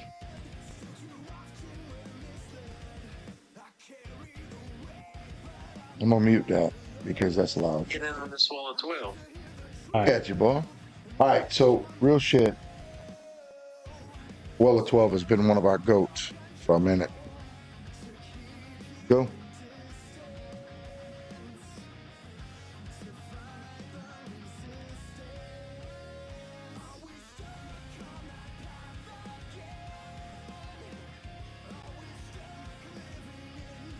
So my first initial sip was, I was like, after drinking this first, Underwhelmed. I was disappointed, kinda. All right. I didn't want it to be that way. I'm not upset about that. So look, Not either, but let's make some clarifications here, right? So it's February. When we went to Kentucky in July, both of us were about a good 7 months into this bourbon extravaganza. So we learned a ton on the bourbon trail. But that being said, we were still kind of wet behind the ears per se. Yeah. You know, we've drank bourbon, we've all had bourbon, we've had whiskey, and yeah, we enjoyed it, but we weren't as deep as we are now. It has been a while since we dug into some Weller 12. Yep. I'm like you, I was underwhelmed. I am. Still phenomenal. Oh, it's still delicious. It's still great. Smooth. It is delicious. And Doug, I don't know if you're listening or watching, but you probably sitting over there going, I told you. I told you so. I want it so bad. What's up, Benji? Hey, glad to see you here, brother. What's up, Benji? Look, realistically, it's been 5, 6, 7 months since we did the Bourbon Trail. We're a solid year, a little over a year into this bourbon extravaganza. I want it so bad to go. What up, Drew? I want it to go, no question. What's up, Drew? It's not even close. No, it's. But you know what, though? I wanted to do that in either direction. Like, I didn't care which direction, Me because either. I love Bardstown. So Bardstown has a spot in my heart. I wanted to say it in either direction. been a huge fan of Weller 12, and I still am. It's Oh, I still in still my am. top 5, 100%. But I wanted so bad for Weller 12 to win, and it's not. And here's my thing. There's comparisons that go both directions. I like Weller products, but I love... So So do I. Bardstown was my favorite distillery. And It was mine too, the trick and is it was only because it was state of the art. not just that. It is that I've for been me. a fan of Bardstown products. I like the Bardstown Origin, Me too. bottled and bond. The Discovery wasn't my favorite, but it was still good. What's the black label? That's the Origin, Okay, so bottled and bond. That was incredible. I have it. $50 bottle. I have the bottle. I love it. Doug, you know what? I'm glad you're here, brother. Doug, I'm glad you're here, dude. Wow, That Bart, look, you were I'm not going to you were say it. spot I'm on, not going to buddy. sit here and say it blows it out of the park, but it kind of does. I It's- can't hear y'all, but we don't lie. Look, Trish, God damn it. yeah, I wanted so bad for the Weller to win. I'm not gonna lie. I believe you. I believed you. I'm like, yeah, we got to try it but ourselves. Look, let's go back and let's be realistic. The Weller 12 is still an incredible Oh, pour. absolutely. Absolutely incredible. But it's underwhelming compared to the Bardstown Weeded. The Bardstown Weeded is much more You know, bodyful. you know what? It's disappointing to me that we tried the Bardstown first, because the Weller 12 to me can't compete. It It was wouldn't have competed either way. it was so unsatisfying. But I feel like if I would have drank the Weller 12 first, I'd have been like, "Oh man, this is great! Oh yeah!" And then I'd have drank the Bardstown, and it still would Here's what I'll have say. it still would have did the same thing. here's what I'll say is, while they're both weeders, they do different things. Now, Trish, I want you to hear this now that you're paying attention. Neither of these two can fuck with that old elk. No, it can't. It's not even in the same That's the spectrum. scary thing, dog. That's scary. Dude, wow. It can't fuck with that old elk. But I'm going to go back to the Bardstown, because too. that's how you compare. I'm going back. Let's do the old switcheroo.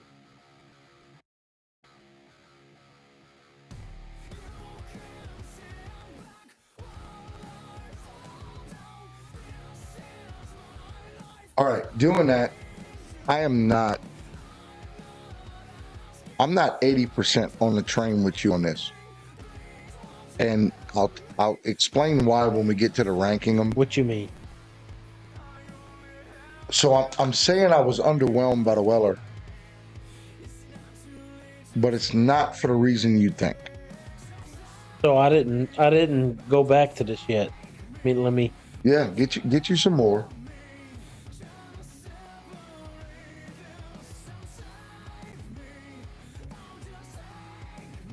No, it's incredible. Oh, it's incredible. Yeah, it's a no-brainer for me. All right, so I don't want to rank the two just yet, but I do want to do some talking about the two. And this is a me and you conversation, John, because I want you to open your mind a little bit on this with me. So on first glance, between the two, there's no question. The Bardstown is better than the Weller on the initial. And the reason is because we like barrel-proof bourbons. I mean, the Weller 12 is a 90 proof. The Bardstown's a 106, 109, whatever it is. It's up there. So that changes the game. Kind of like the old Elvis 112. And look, it changes the game. When I first started drinking bourbon, I would have picked the Weller 12. Well, so here, now that I'm more into it, I do want to cross this threshold. Is that don't mistake it for one is drastically better than the other. That's correct. Because here is something that everyone should understand. While the Bardstown on the initial is, it's more flavorful, it's more full-bodied. It is slightly harsh. Now, it's not harsh to my likings. I think it's fully flavorful. But there is a slight bitterness that's probably ethanol. So for your average drinker who isn't a bourbon enthusiast, who isn't somebody who drinks bourbon on a regular basis, it probably burns a little bit. Versus the Weller 12 is the definition smooth. It is. While it's underwhelming because it's not 1,000 times full of body. You know, I mean, don't get me wrong, neither is the Bardstown. The Bardstown is more bodyful. The Weller 12 is the definition of smooth. It is the happy of the Weller lineup. It don't get any smoother. Oh, yeah. It doesn't get any more refined, more refreshing. And that's something you don't talk about much when you talk about drinking bourbon, how refreshing it is. Most of the time it's, can I tough through this little bit bitterness? Or is this oakiness a little bit too much for me? Or do I like it? Weller 12 is refreshing. I've been in bourbon for a year and a half now, heavily. I mean, I've got the wall to show for it. I have yet to find another bottle of bourbon I've tasted to date that is refreshing. With one exception. Bullet 12-year rye is refreshing. It tastes like what you would expect with a glass of vodka and water on ice with some lemon.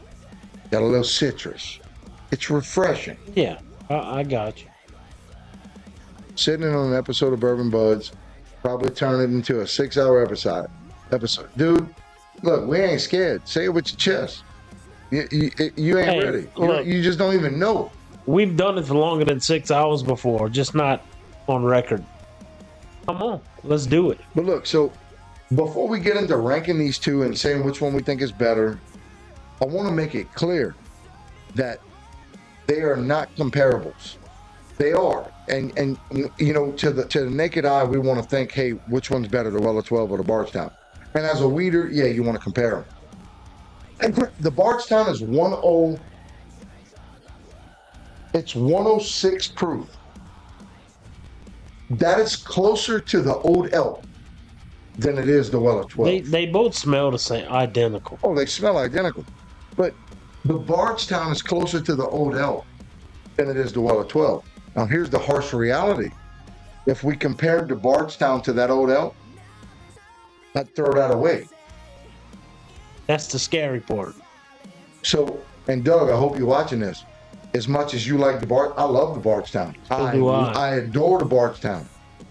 If I compared this Bardstown with that Old Elk, I'd throw this Bardstown away.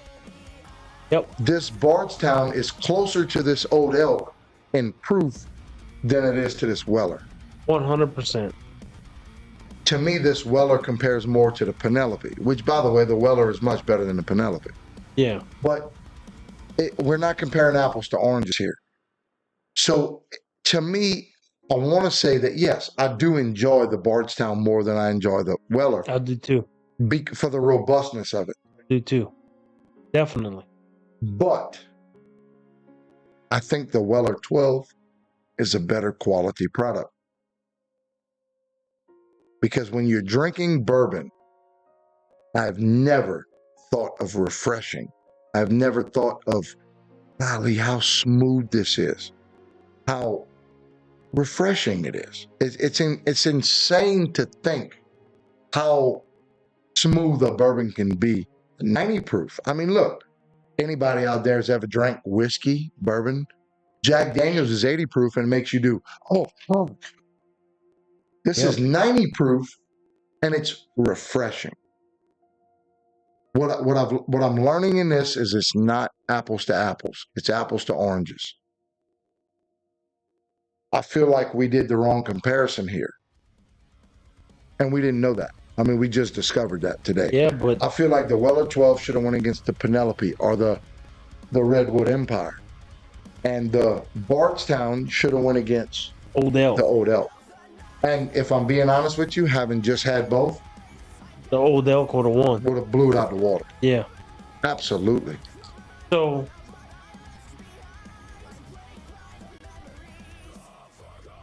honestly, I love both of them.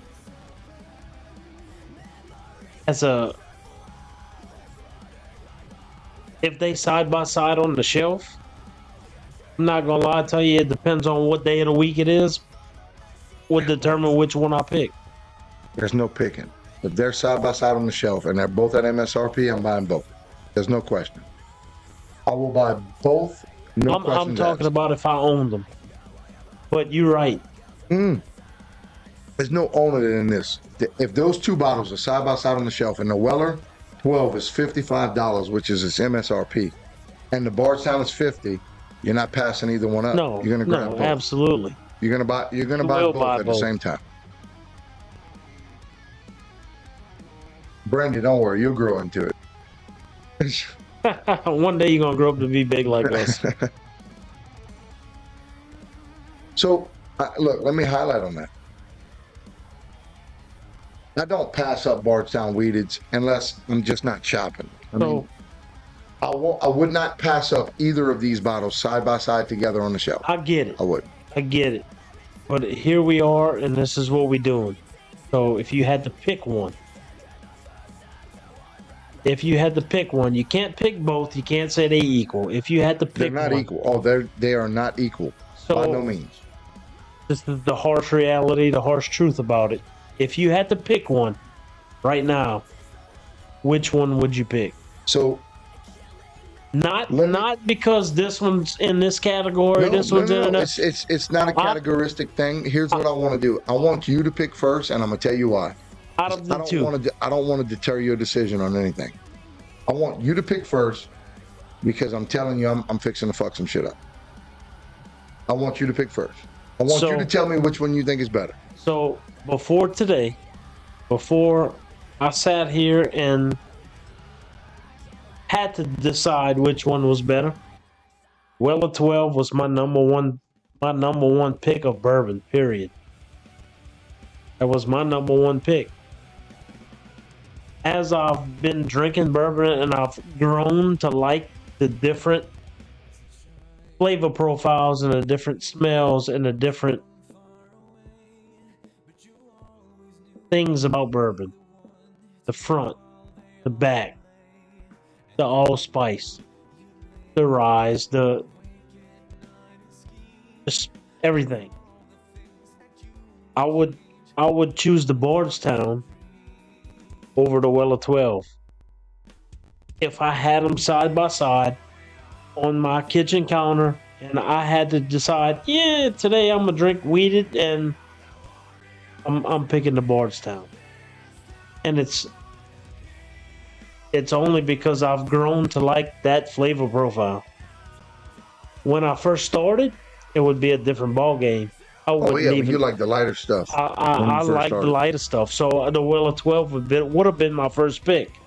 Today, as we sit here and drink these two, I would pick the Bardstown. So I would agree. While you're picking that, okay, you pick the Bardstown.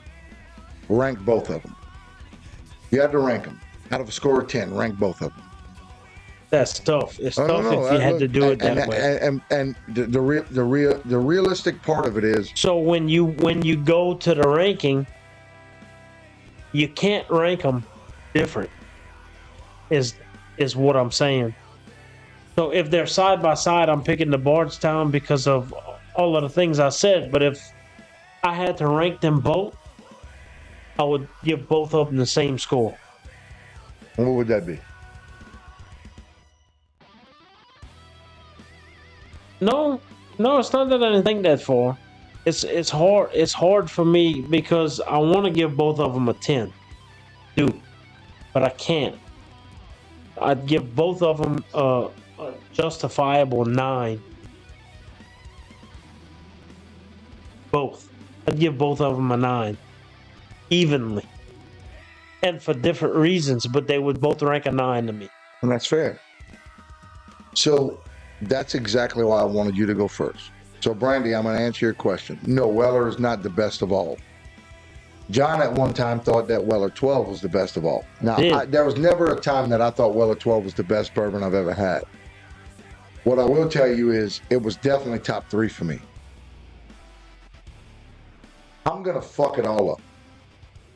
And I wanted you to go first because I didn't want my opinion to deter you in any way. And it goes both ways. I didn't want my opinion to... Keep in mind, I was very adamant about the way I felt about this, and I'm standing true to it. You could have told me that Bardstown was better than a good stripper on a Las Vegas night on a Saturday in June. It wouldn't have mattered. I've never had that, so I wouldn't know. But the fact is, I was very adamant about the way I feel about this. The Bardstown is great. But the Bardstown lacks in a couple of departments. And to me, where it lacks is it offers a feature that I enjoy that most average drinkers don't enjoy. Agree. That slight burn, I know, is ethanol. When you drinking a weeder, most people think sweet. If you don't know shit about bourbon and you tasted the Bardstown weeded, it's going to burn. It's 106 proof. And it should burn. It's supposed to burn. I love that about it. Not everybody does. I've grown to like that. And you've grown to like it. That being said, I agree with what you said earlier, that we fucked up and drank the Bardstown first. Yep. Because had we drank the Weller first, we'd have a different approach on it. I would agree. Now, does the Weller live up to the robustness of the Bardstown? Not even close. Nope. It's not even in the same spectrum. But I want to say this in confidence that most people that have ever drank any type of liquor, i.e., example, let's go back to 2003 when we were kids and we were drinking vodka. And we were drinking the best thing we can get our hands on. It was Taka vodka, and it burned like fire. And the first time we tasted Grey Goose, it was smooth as fuck. And it was incredible. Yep. Why do we flip-flop that in this? We don't. And to me, that stands true. While the Bardstown is incredible, the Bardstown offers a flavor profile that only few like. Now, I just so happen to be one of the few. I like the slight burn. And I love that. I've grown to like that, so I'm in that spectrum. But Weller 12 is the fucking shit. When it comes to, hey, this is a $50 bottle that, you know what, you can't find anywhere. You're willing to pay $200 for it. Yep. And you know what? I think a $200 buy of Weller 12, I'm not going to say I enjoy spending that much. I've bought a couple bottles at $200. I've bought a few bottles at $80. I bought one bottle at $60. The fact is, I wouldn't flinch at buying another bottle at $200. No. So here's the trick. Would I buy Bardstown weeded at $200? Not a chance. I would not. And that's the trick.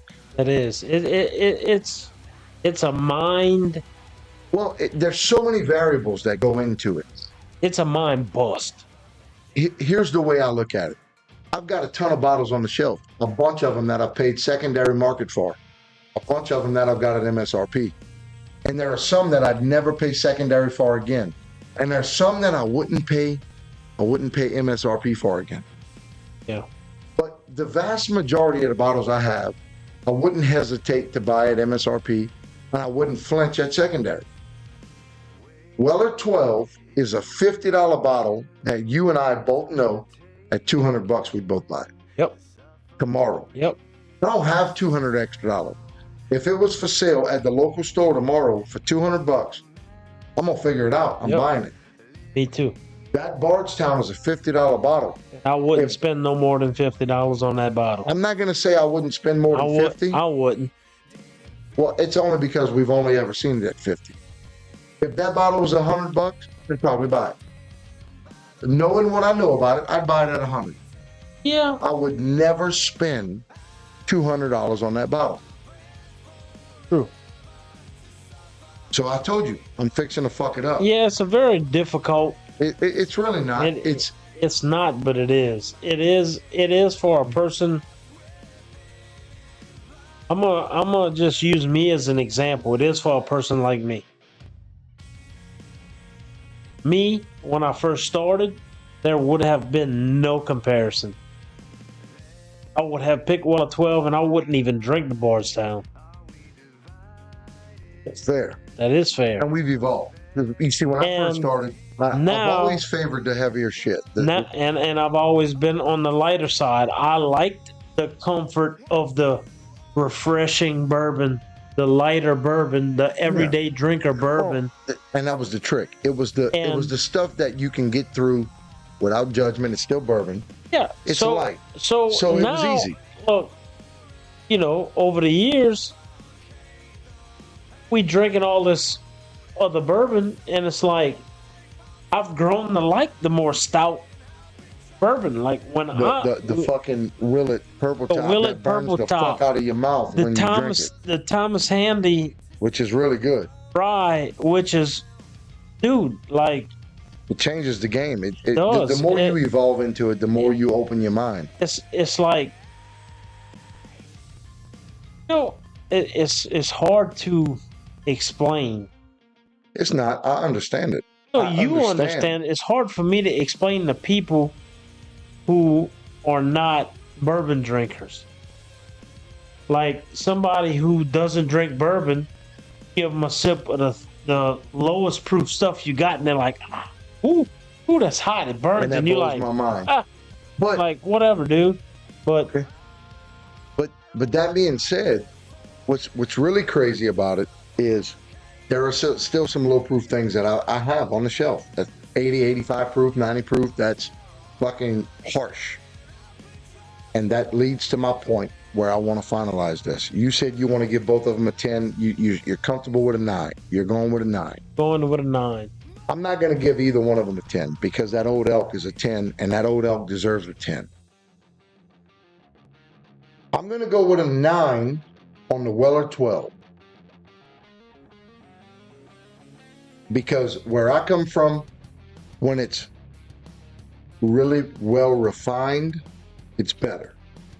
But that being said, I can sit down and enjoy the Weller 12 regardless of the circumstance. It's refreshing. It is. The Bardstown, I'm going with an 8. And mainly because that ethanol burn, while I enjoy, I don't think everybody would enjoy. I think that most people would taste it and say, "Oh, feel like breathing fire." So I keep that in mind. I think about that and I say, you know what? The Weller 12 by far is the smoother pour. It is. By far. There's no, unless you've never drank bourbon a day in your life, if you've had bourbon and you've enjoyed bourbon, Weller 12 is one of the smoothest bourbons you're going to touch to date. The other side to that is Weller 12 is that consistent. It is. I'm going 9 on a Weller 12. I'm going 8 on a Bardstown. And I'm going to say that, Doug, I'm sorry. I know you're going to disagree with me. Weller 12 is the better pour. Now, personally, I really, really like the Bardstown. I love it. And if I wasn't comparing it to Weller 12, there wouldn't be much shit that can touch it. But I am comparing it to Weller 12. And that's the task at hand right now. And it doesn't beat the Weller 12. And I think it's important that this went the way that it went tonight, because normally we're pretty fucking close. I want people to understand that bourbon is subjective. And Yep. when I rank a bourbon, I want to think of all scenarios, just like John. But the fact is, we like what we like. Do I think that the Weller 12 is a more stout pour than the Bardstown? No, I like stout pours. But do I think that the Bardstown is a better quality than the Weller? Absolutely not. Not a chance. I would absolutely buy another Weller 12 for $200 tomorrow. I would not buy that Bardstown for $200. I agree. And I would buy another Bardstown when I see it on the shelf. Absolutely buy the Bardstown every time I see it for $50. This has been one of the craziest comparisons. It is. Because right off bat, I'm like, there ain't no comparison. When you get down to the nitty gritty, when you think about it, you have to. When you think about it, and look, part of it is we want to justify the fact that we paid $200+ for a bottle. But I don't care about that. I don't give a fuck what people think about what I paid for bourbon. I've got a wall full of bourbon that some of it I overpaid for. Guess what? You know, some of it you can't get it on the shelf. You got to get it on the secondary market. I'm not embarrassed by that. And it is what it is. You know what I feel like? I know what I like. Me too. Weller 12, to this day, is one of the most well-refined bourbons on the market. Unlike you, Doug, I rather a stout pour. Me personally, I think a more stout pour is better. However, that's what we're getting at, Doug. The Bardstown is a more stout pour, and the both of us, we love it. Yeah, it is 100% amazing. I don't think it's a fair comparison. I don't think that these two should have been put against each other. I think the Weller 12 should have went against the Penelope or the Redwood, and I think the Bardstown should have went against the Old Elk. And had we tried the Old Elk beforehand, we'd have knew that. Yeah. But so I didn't know that. I want you to do me a favor, if you're listening. I want you to find the Old Elk, and if you can't find an Old Elk, come see us. We're gonna let you try the Old Elk and let you compare it to the Bardstown, and we want your honest opinion on that. That's gonna be the toughest decision you got to make in bourbon. I don't think it will be. I think you're gonna tell us that the Old Elk is gonna blow the Bardstown out the water. I believe that wholeheartedly. If you like a stout pour, I do, if you anything like what we like, the Old Elk is gonna blow the Bardstown out the water completely. Dude, it's awesome. It's not even on the same spectrum. I'm not gonna lie to you. It blew me away. But I will tell you, the Bardstown is more comparable to the Old Elk than it is the Weller 12. Now, that being said, it might be more comparable to the Antique 107, which, 106 versus 107, that might have been a more comparable pour. I think that it wasn't fair that we compared these two together. I don't think they deserve to be compared. What's up, DZ? Glad to see you can make it, brother. What's up, DZ? It's going good, brother. So, look, to me, it was a very unfair comparison. I think that the Bardstown is getting kind of underlooked. Absolutely. Yeah, absolutely. Absolutely. I feel like the Bardstown is getting... Look, it's not my Old Elk, and I don't own an Old Elk, and I'm on the same page as you. I'm going to find one. 100%, you got to find it. Is that good? So, I feel like the Bardstown is getting kind of undercut. I don't mean to do that. The Bardstown weeded is fucking incredible. For $50, goddamn. Look, let's discard the price. Regardless of the price, it's fucking incredible. But I'm going to stand firm by what I say. I will buy another Weller 12 for $200. I will not spend $200 on a Bardstown weeded. I agree. I won't. So, I think Weller 12 wins. John picked Bardstown. Truth is, John gave both a 9. I gave the Weller a 9. So the Weller is an 18 out of 20. The Bardstown, I gave the Bardstown an 8. So the Bardstown is a 17 out of 20. Here's the truth. They're both incredible pours. Do not pass up on either one of them. Now, if you're not prepared for a little bit of stoutness, a little bit of body in the pour, buckle up when you get the Bardstown. It's got a little body in it. Yep. Hey, look, if you're scared, say you're scared. We're not scared. We'll dig into it. I think what Ben said a little while ago, I'm going to highlight that. I think the Old Elk took the spotlight today, and Ben is absolutely correct. It did. And you know what? Soon. Yes, we are. Old Elk has been the GOAT of episode 4. So, I love bourbon finds like that. Me too. I'm a huge fan of finding bourbon that we don't know shit about. Nope. And nobody talks about it. Nobody spotlights it. Nobody says, "Oh, you gotta buy Old Elk." I've passed up Old Elk on the shelf 100 times. Guess who's never gonna pass up Old Elk on the shelf again? Well, keep in mind there's so many. Kind of sounded like Elf on the shelf, but Yeah. Old Elk on the shelf. Keep in mind there's a lot of different Old Elks on the shelf. I've got 2 different Old Elks here. I'm not passing them up. I don't care which one they are. After I tasted that, Well, that was mind blowing to me. Doug, you still there? Deezy, you still there? Let me ask y'all a question. Answer us in the comments. And we've been running for a little while now. It's a Friday night. Fuck it. Why not? 2 hours later. It's okay. That's all right. We still got 10 viewers. Here's my Got people question. watching. Here's my question. I've got an Old Elk straight wheat whiskey on the shelf that has been untouched. And I'll be honest with you, I'm really interested in seeing what that tastes like.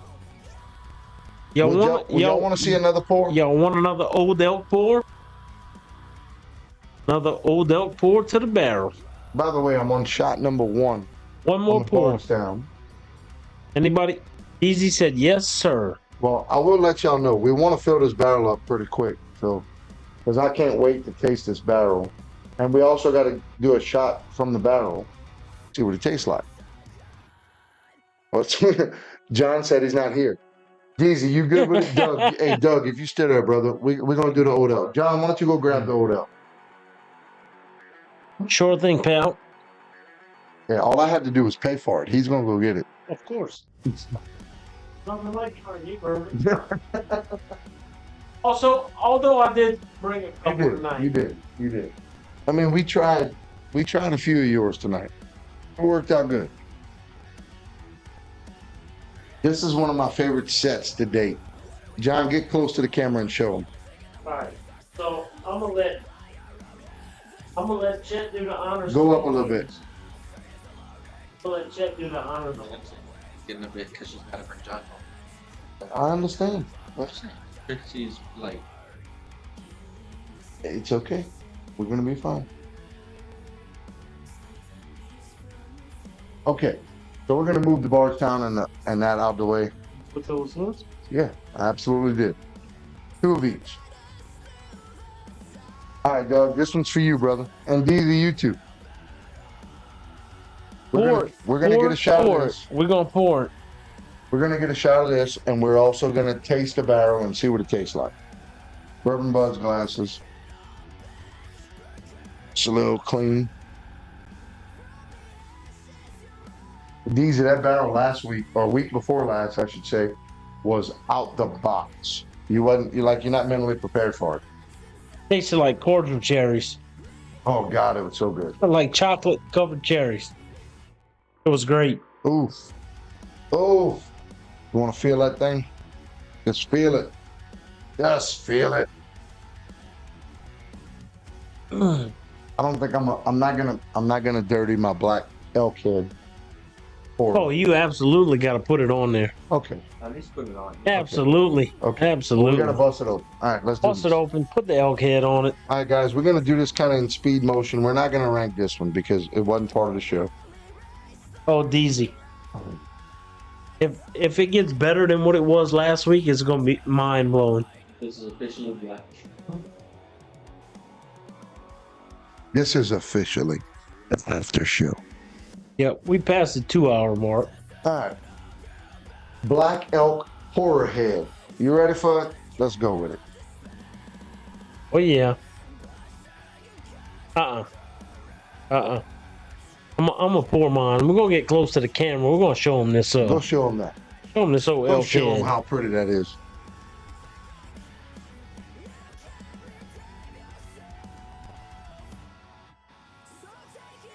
Check out this elk head.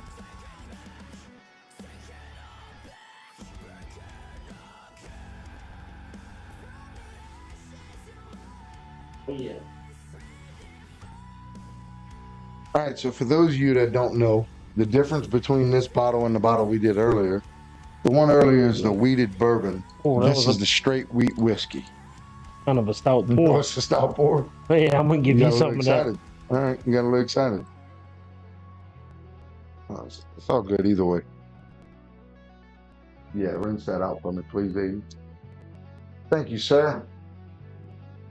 All right, so what we know about the Old Elk wheated whiskey is it is, oh fuck, it's 100 proof. Okay, Bottle and bond, baby. it's like it's bottled and bond. Well, look, we ain't gonna fuck around with it. All right.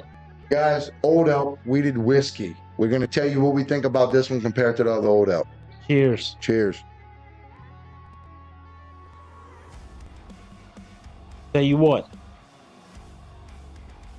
Smell don't compare to the other one It doesn't. at all. It's still good though. Oh yeah, it smells good.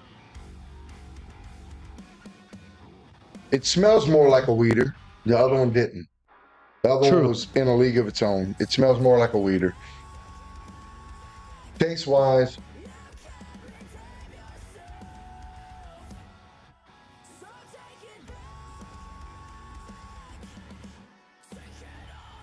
it's not even, well, let me back up. So It's like a lighter Yeah. version of that. the front end was like real smooth and sweet, and the back end had the peanut stout Yeah. finish. I can go with that. The finish was great. It was great. It was like kind of mind blowing. I'm not gonna lie to you. It wasn't. It's, look, we'll make it short and sweet. It ain't nowhere near the No. Rouse's Select. It's not even on the same spectrum. Not even close. Not even close. We're not going to waste too much time on it. Here's the fact. It's good. It's a very good pour. If you went to Hocus Pocus and you landed that Old Elk with the black head, understand you got a good bottle. It is fucking delicious. Oh yeah. It is nowhere near the Rouse's Select No. Old Elk wheated bourbon. No, I'm Not gonna even close. just refer to the sheet real quick. So getting like a You're going to have to excuse me. no, it's like a mild copper flavor, color, mild copper color. It has absolutely zero legs. It has no legs at all. So, on the smell, I get like almost like a pear. You know, like a pear flavor.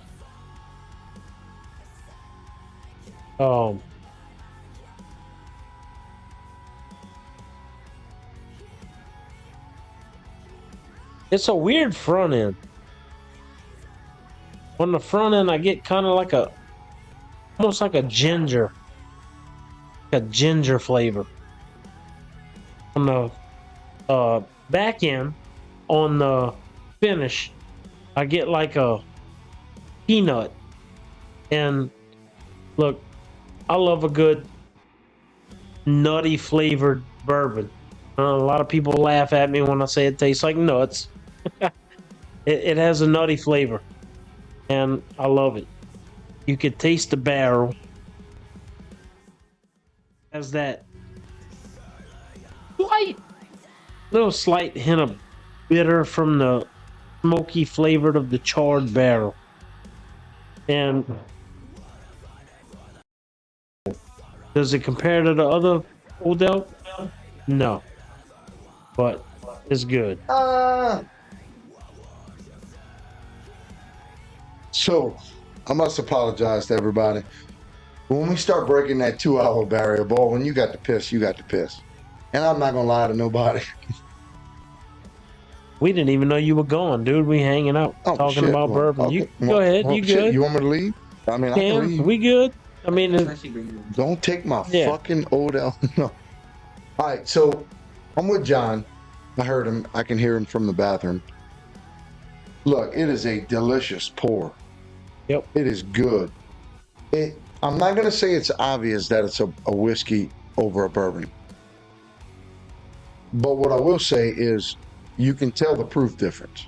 But I mean, it's by a long shot. I mean, this is 100 proof. The other one was 112.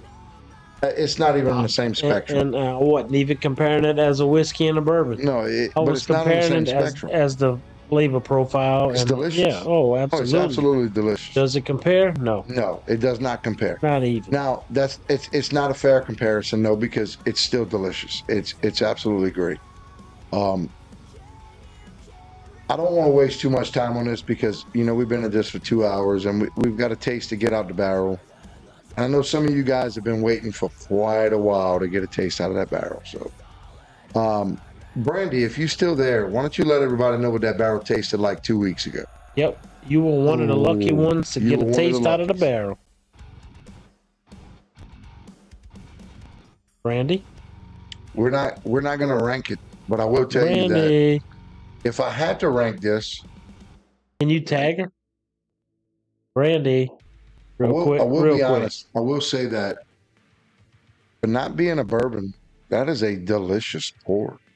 God damn, it's good.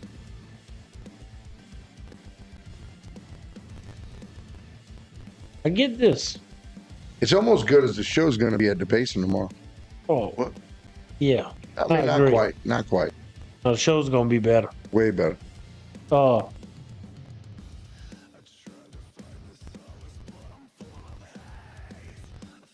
Yeah, I don't see nothing on here that has that.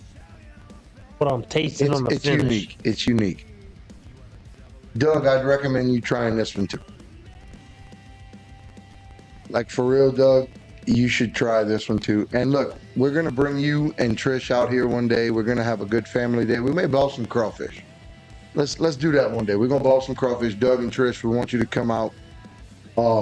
Yeah, man, we love everybody to come out. And you're gonna You try know? this.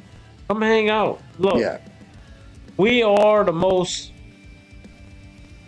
family-friendly people you would ever meet. Something like that. Or maybe we just really like bourbon, and the more bourbon we drink, the more we can tolerate everybody. It might be one of the other. We don't know. Yeah. We're not sure. The more bourbon I drink, the more I like you.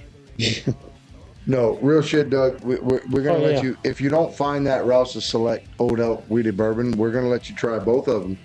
And I promise you're gonna like the wheated bourbon more. I think you will, but you're gonna enjoy both of them. Like for real, that is really good. It's really good. Oh, 100%. We're not gonna overshadow what we're here for, though. We got some turning to do in the barrel, and we got some tasting to do. Why don't you do the turning this time? I did the shaking the first time and the turning the last time. I think you should do the rolling this time. All right, pal. Hold up, I got hold you. up.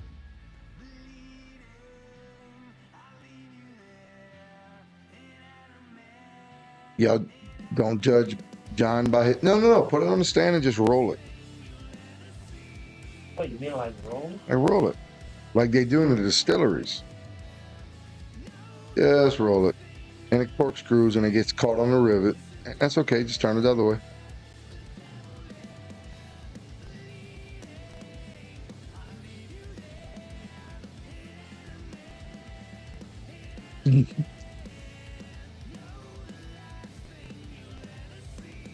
All right. Hey, Doug, look, real shit, though. We got some connections in the spillway and all that shit. We're gonna get you hooked up. We're gonna get some crawfish and we're gonna have a good old time out there, brother. Hey, Brandy.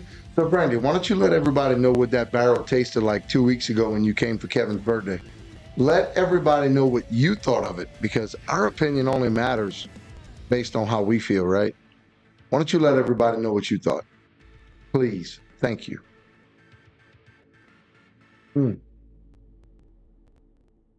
What's that? Your glass is over there. I know. I'm just scratching. God damn, bro. I'm gonna throw something else on the floor. It's in the way I was. Yo, look, we had a couple more pours than we normally do. We're going back to our shooting days when we were shooting on the when we were shooting episodes and Aiden was editing them. We went back to those days. Happened. Ball. A little small pour this. So Brandy, you are absolutely right. I've wrote down what that formula was, and let me tell you something. We could sell that shit in the bottle right now, and we couldn't make enough of it. I promise you, we couldn't make enough of it.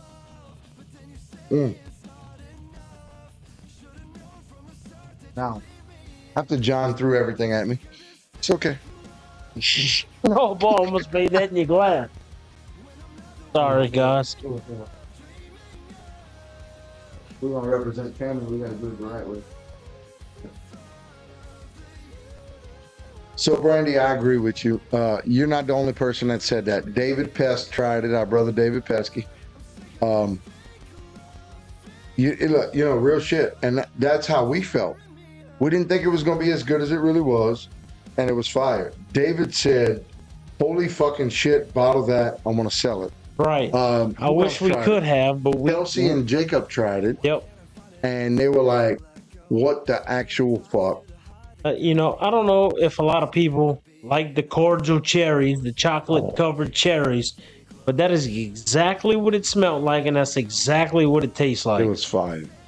It was really good. We don't know what this is fixing to taste like. This is an Wait, extra I didn't get that for yet. I'm still in the old No, elk. we didn't smell it. Oh, yeah, you can't find out till you fuck around. All right, so hang on. Let me get some more. Here's that old elk out of me. Bourbon Budz Infinity Barrel, Batch 1, Episode 3. This is how many ounces, Aiden? No, it's Episode 3 of the barrel. Oh, yeah. Yeah, it's Episode 4, but it's Episode 3 of the barrel. So far, we have 2 ounces of Bullet 10, 2 ounces of Four Roses Small Batch Select, 2 ounces of Angel's Envy Triple Oak, 2 ounces of Penelope Toasted Rye, 2 ounces of Redemption Rye. And we got 2 ounces of Penelope Weeded, 2 ounces of 1792 Sweet Wheat, got 2 ounces of Old Elk Weeded, and we add in our extra 2 ounces of Weller 12 and 2 ounces of Bardstown Origin Series Weeded. And on top of that, the one that blew us away, we got 2 ounces of Copper and Cast Barrel Strength in there. Now, all of that mixed with 6 full bottles of Buffalo Trace, which we used as our base to our bottle, our barrel. So far, 2, 4, 6, 8, 10, 12, 14, 16, 18, 20, we have a total of equivalent of 7 bottles of bourbon. We got to tighten up. We're going to have to do this a little faster. Yep. So, all right, so look, just to let you guys know, and I want y'all opinion in your comments. Are you okay with us doing more pours on every episode to get this barrel filled up a little bit quicker? So we don't age it out. If anybody watching wants me to pour, I brought 3 bottles here today. I have Penelope Weeded. We did that already. I have Weller 12 year, and I have Bardstown Origin Series. If anybody watching wants me to put the whole entire bottle in this barrel, you let me know today. You want to speed up the process? I'll speed up the process. Well, I'll put one of the bottles I brought tonight. You pick it. Weller 12 in the comments. Call it. Bardstown Origin Series Weeded or Penelope Weeded. You want the whole bottle in the barrel? You let me know. I'll put the whole bottle. You notice he didn't say Weller 12 Weeded again. Sorry. I don't know what I'm saying right now, but hey, let us know in the comments. Look, hey, you want to speed up the process? Here's how you do it. A little bit because I'm telling y'all now, y'all don't want to miss out on this barrel. Which one you want? I'll put the whole bottle. All right. Start looking at the packaging and selling. Well, it's real shit because if this gets any better than it was last week, oops. I cheated on you this time, boy. I tell you Hey, what. let me tell you something. I tell you what. Look, Holy shit. you owe me that. I Let me tell owed you that. Holy shit. That's Did all you I can nose tell it? you. Did I you nose didn't. it? I You need to tasted it. nose Oh my You need god. to nose it. God damn, Brandy. Oh my you god. paying So attention? wait. Oh my god. Are you paying attention, Brandy? Dude, it tastes like straight caramel. I mean, It smells like straight caramel. Dude, oh my god, is all I can tell you. You ain't even ready. You're not ready. Oh fuck. You're not ready. I'm sorry I cheated on you this time.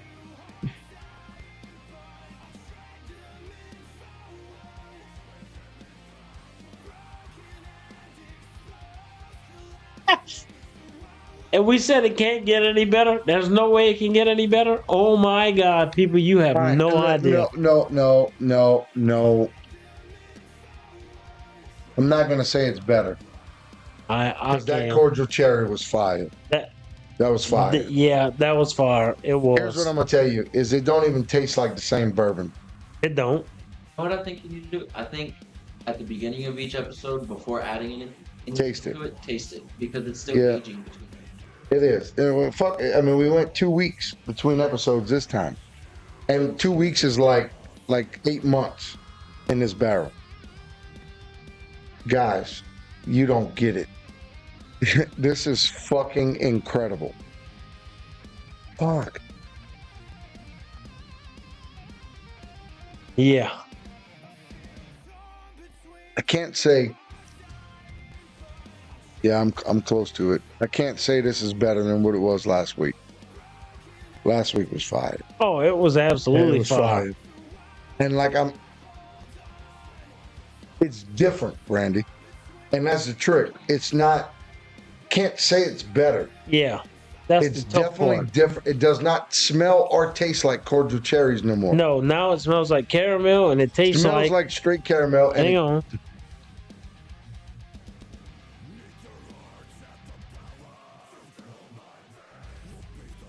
So I'm gonna pull out the sheet on you. I taste the oak. I taste the barrel. 100% taste the charred barrel. I taste. It's not a fruity taste. It's not cordial cherry like it was last time at all. Smells like caramel. Tastes like seasoned wood, smoky wood, oak. Oh, I'm gonna say that I think that the smell may have slightly enhanced because I rather caramel over cordial cherry than like in real life. But I think the flavor might have lacked a little bit from where it was 2 weeks ago because I think what it tasted like 2 weeks ago was better. oh yeah. But I think the nose might be better today. The nose is better. So all the more Sorry. reason why we need to speed this process up. We need to. But look, call it in the comments. If you're here, John is offering to pour an entire bottle of one of the bottles he brought. A Bardstown Weeded, a Weller 12, or a Penelope Weeded. We're going to pour a whole bottle in the barrel. We got to speed this up. Let us know what bottle you want to anybody's see. wondering, the Bardstown has more in it. It does. The Weller has less, and the Weeded has a little more than the Weller and a little less than the Bardstown. You let me know. All right, DZ, which bottle? Pick one. Pick a bottle. Penelope, Weller, or Bardstown? Which one? Somebody say I tell something. you what, I'm gonna match that energy. If you pick a bottle right now, I'll take any bottle off. Not any bottle. I'll take a bottle off my shelf and we'll match it. We'll do 2 bottles tonight, straight into the barrel. Penelope. Tracy's like, y'all niggas need to hurry the fuck up. All right, bro. All right, Doug, what you say? Penelope, the town one, Bardstown. Bardstown. All right, we got 2 Penelopes. 2 Penelopes. We Doug, got which one? Which one, Doug? somebody give us a tiebreaker. We got 2 Penelopes. We got 1 Bardstown. What you think, Doug?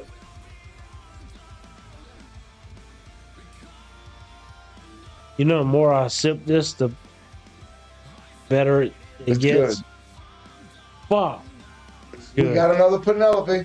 Nope, that's the same Penelope.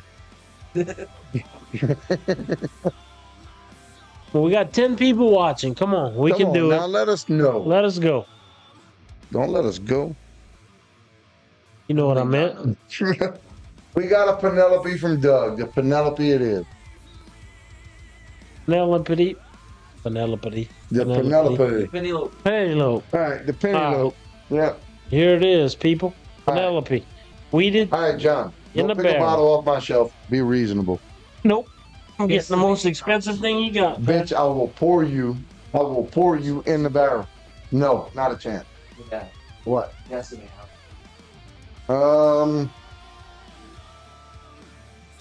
14 ounces. Oh, Be reasonable. Is that the toasted? Bitch, I will kill you. shit. All right. Yeah, I'll kill you on that one, dude. Put it on the shelf. Every other. No, you can pick. No, that's the cheaper shelf. But you can't pick the most expensive shit off the cheaper shelf. Come on, man. You taking Look down more. Look down more. taking a good part of my body out of there. All right. Bitch, this is a $37 bottle. You grabbed the $150 bottle. Worth $100 in my eyes. Right?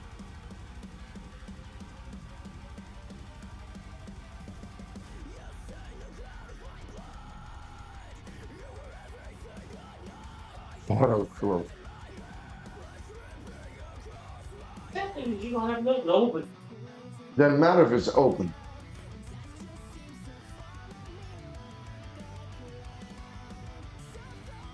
You know, like Eagle Rare, so I know No, we love Eagle Rare. not all pop. We going next weekend where we can get more Eagle Rare. What about Woodford Reserve Double Oak?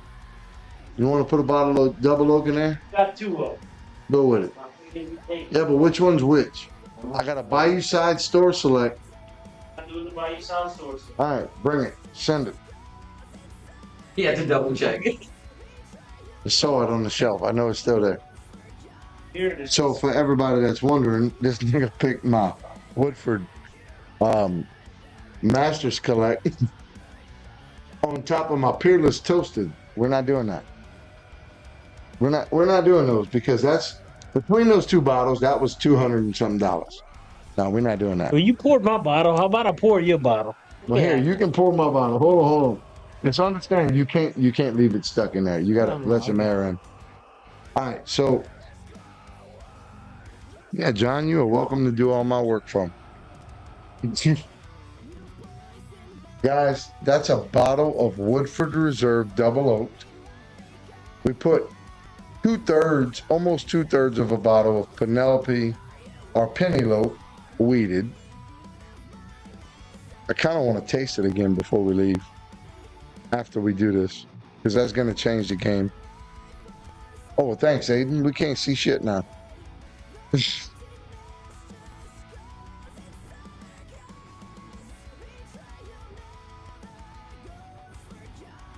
Don't say I ain't never matched you.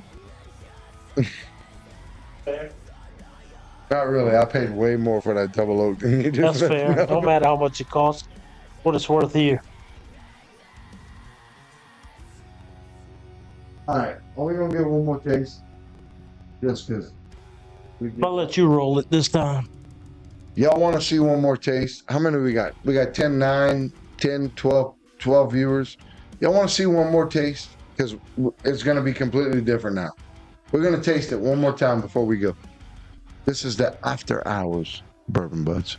This is Bourbon Budz After Hours. Tracy, we love you.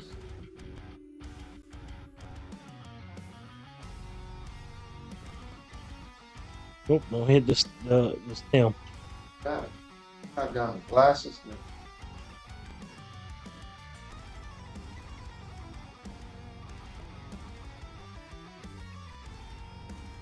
Wait, I'm gonna rinse out my Bourbon Budz glass because that's the one I want to use for this one.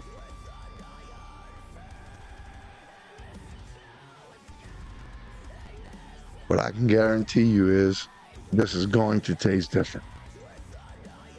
Oh, my.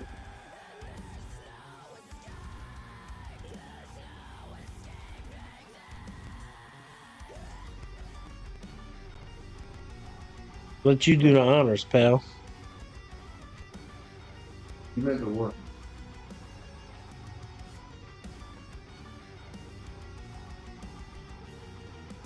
Too fast, but I'd like to thank everybody meant to on work. TikTok for all the gifts you sent. We appreciate you guys. Get a list. Read them out. Sorry, I can't like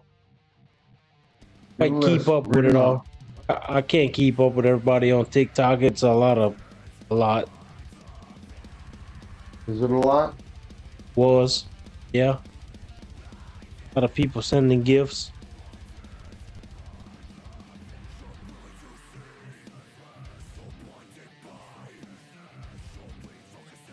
Thank you, Jefferson.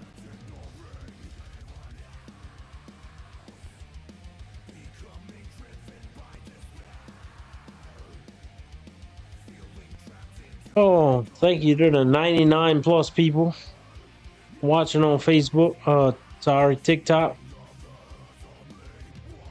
Thanks to everybody sending gifts.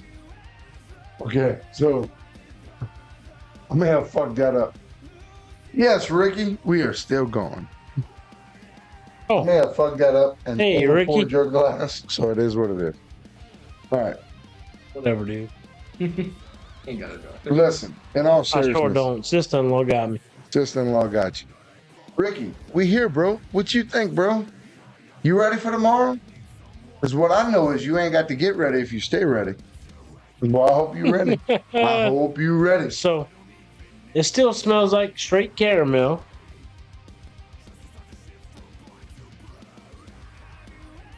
I can't say straight caramel. Oh, we still. 100. Oh, I read the same comment. Was like, "Am I going tomorrow?" Please add that. Well, he didn't add one bottle.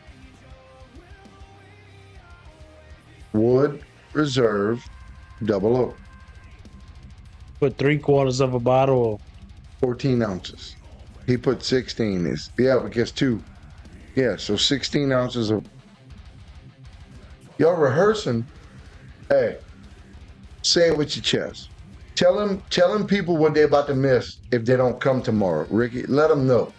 Let them know what they are subjected to miss if they don't show up tomorrow at the basin. dude.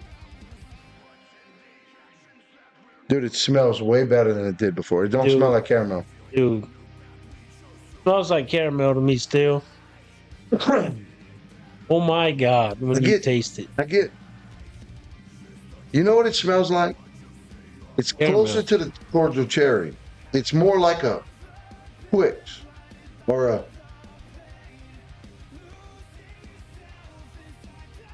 Why you gotta refer to candy? Because it's. It fucking smells incredible now. It smells good. Smells just like a damn Twix. That's all. Why you had to do that to me? I'll get the caramel, but I get the Twix smell.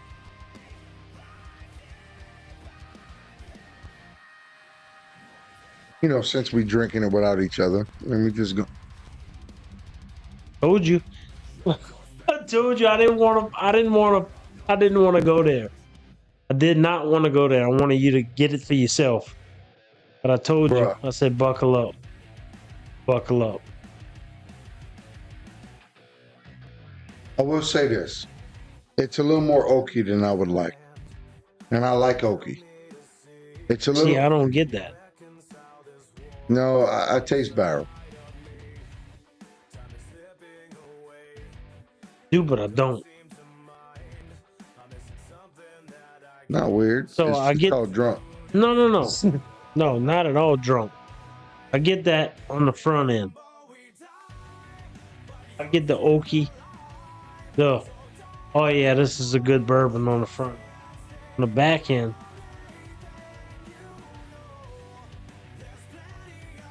All right, I retract my statement. Weird. That tastes like a barrel proof. Yeah, on the back end. It's me. Ooh, it's almost numbing. Right?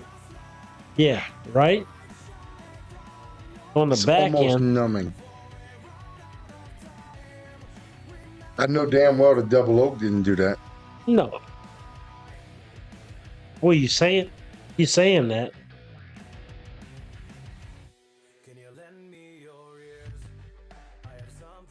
Saying that? I don't know. It's a combination of the double oak and the weeded. Yeah, but we got a conglomeration of shit in this barrel. Yep. COVID's done Mardi Gras all week. Grab your friends, grab your significant other. Shit, grab grandma. Just get your asses out to the basin tomorrow. We getting it in. Bro, we don't go. We don't just let's go. We are all about let's fucking go. Sorry, that was loud. I'm sorry. Oh, We can do it again. It's Friday. So look. Let's So- fucking go.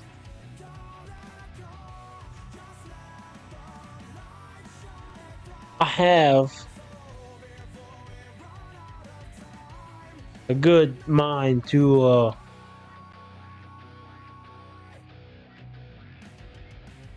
who wants me to put my Weller 12 and my Boarstown in this barrel? I think he's scared. I'm not scared. You Oh, say it. Anybody Hold say on. it, I'll put Listen, I we're will not put- gonna taste it tonight. So whatever goes in, goes in. We're Oh. not gonna taste it.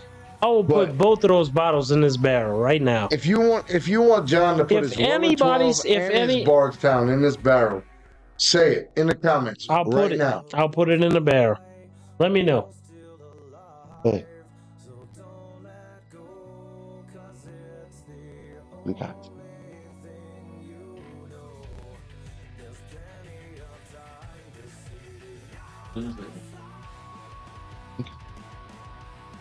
Got 8 people watching right now. Come on. 9 Doug, people. you there? 10 You people. want to see Well, that Weller 12? I say 9, 8, 9. We got a bunch of people on TikTok watching. Hey, look, guys, Let us know. let us know. Outside. Got Weller 12 and Bardstown Origin Series weeded. If y'all want to see that, You go want to straight see in it? the Go barrel. straight in the barrel. Let us Say it know. right We'll now. do it. I'll do it. I can't say that. I didn't pay for those bottles. I Don't can't say matter.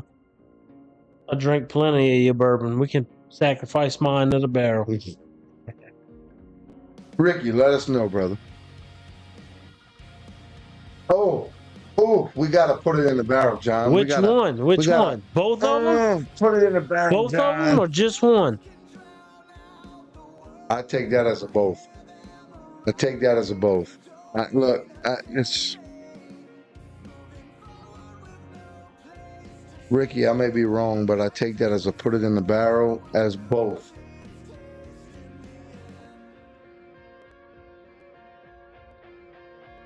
I take it as both. Got 8 people.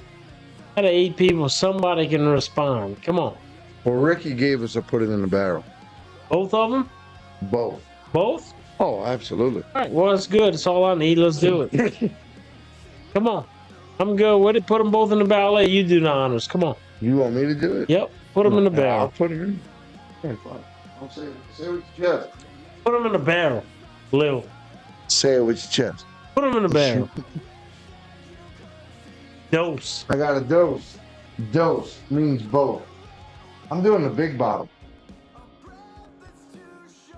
Let's fucking go. All right. They're going in. Hey, y'all say hi to Luna. Luna is our special guest speaker tonight. Hayden, Oh, bottle of Bardstown and a half a bottle or well No, to it well. wasn't a full bottle of Bardstown. So It was minus 3/4 about 3 ounces. So, one down, one to go. Am I doing both of them? Yes, Okay. we're doing both of them. Yes, sir. That's a half a. No, it's about a little bit more than half a bottle of Weller. All right. So in the list, you need to put like. Yeah, you can put a bottle of Bardstown weeded. Jordan, What what's up, Jordan? dude? Say it with your chest. About the best second of the show we had tonight was you showing up. And this one is I about, love you, brother. About half. Looking at it from way over here. about a half a bottle of Weller 12. Mm. Well, it pours so much better when you hold the funnel up.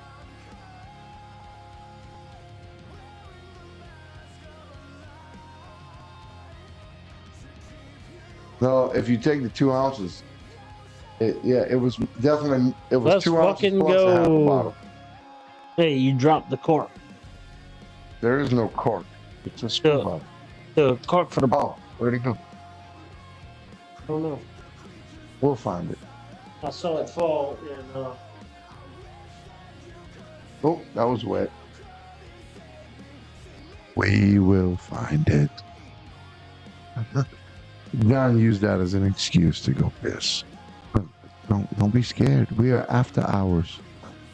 Ladies and gentlemen, boys and girls, people of all ages, understand we did not rehearse this portion of the show.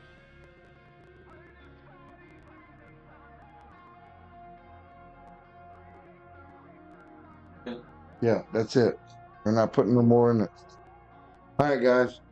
So we're not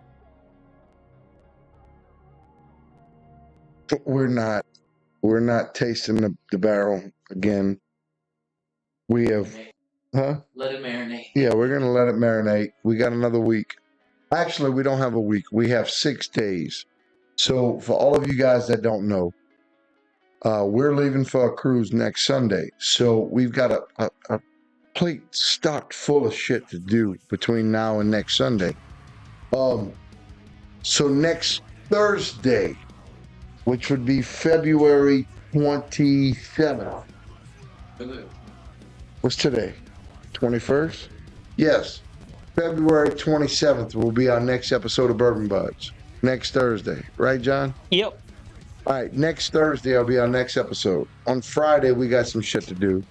On Saturday, our brother Doug and our sister Miss Trish, we're going to hang out with you guys. Can't wait to meet you.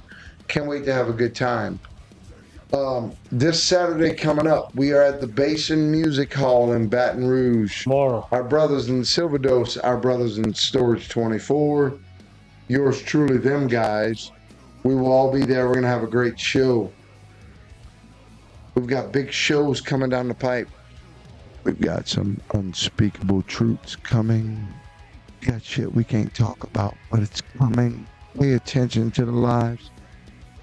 It's huge. Very huge. Guys, we got big shit coming down the pipe. We can't talk about it now. It's coming. Be ready.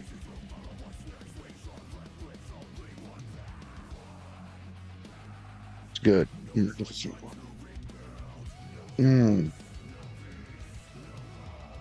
So we stretched it out a little bit longer than we thought we would tonight. Here's the truth. We got As I Lay Dying in the background. We're probably going to get muted. Sorry. Hadn't got muted yet, so we all right. We wouldn't know. It'll be in the box. No, Oh, it would pop up. No, it wouldn't. No, it wouldn't. It would just get muted. But We're catch it live so you hear the whole thing. yeah, we're gonna get muted. It's okay. I doubt it. Look, guys, what a hell of an episode of Bourbon Budz. Check out that breakdown. All right, sorry.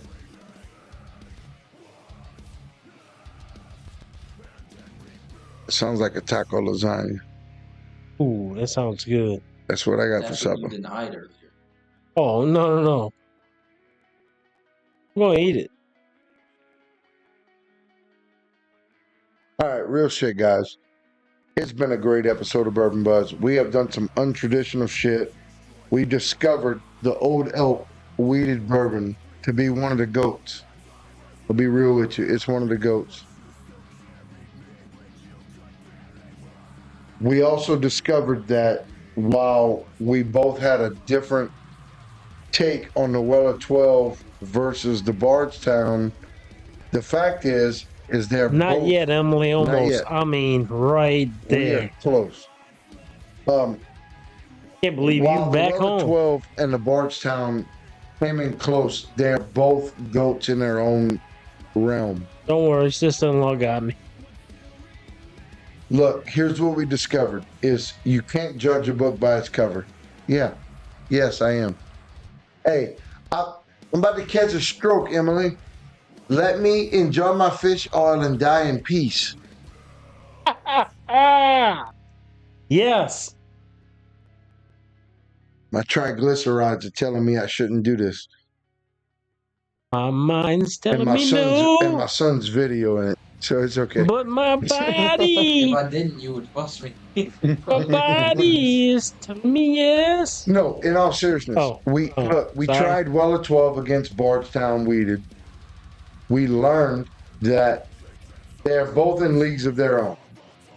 We had Will a we just very listen to special As I Lay episode. Dying album? It might be. Look, that's a different album. We had a Shit. very special episode of Bourbon Budz. We poured a full bottle of Woodford Double Oak in the barrel. We poured 7/8 of a bottle of Bardstown Weeded. We poured a half a bottle of Weller 12. And we also poured, what was the other bottle?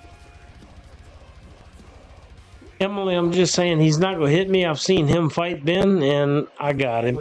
I can take him. I got him. Yeah. We got him. I just gotta give him the old left hook.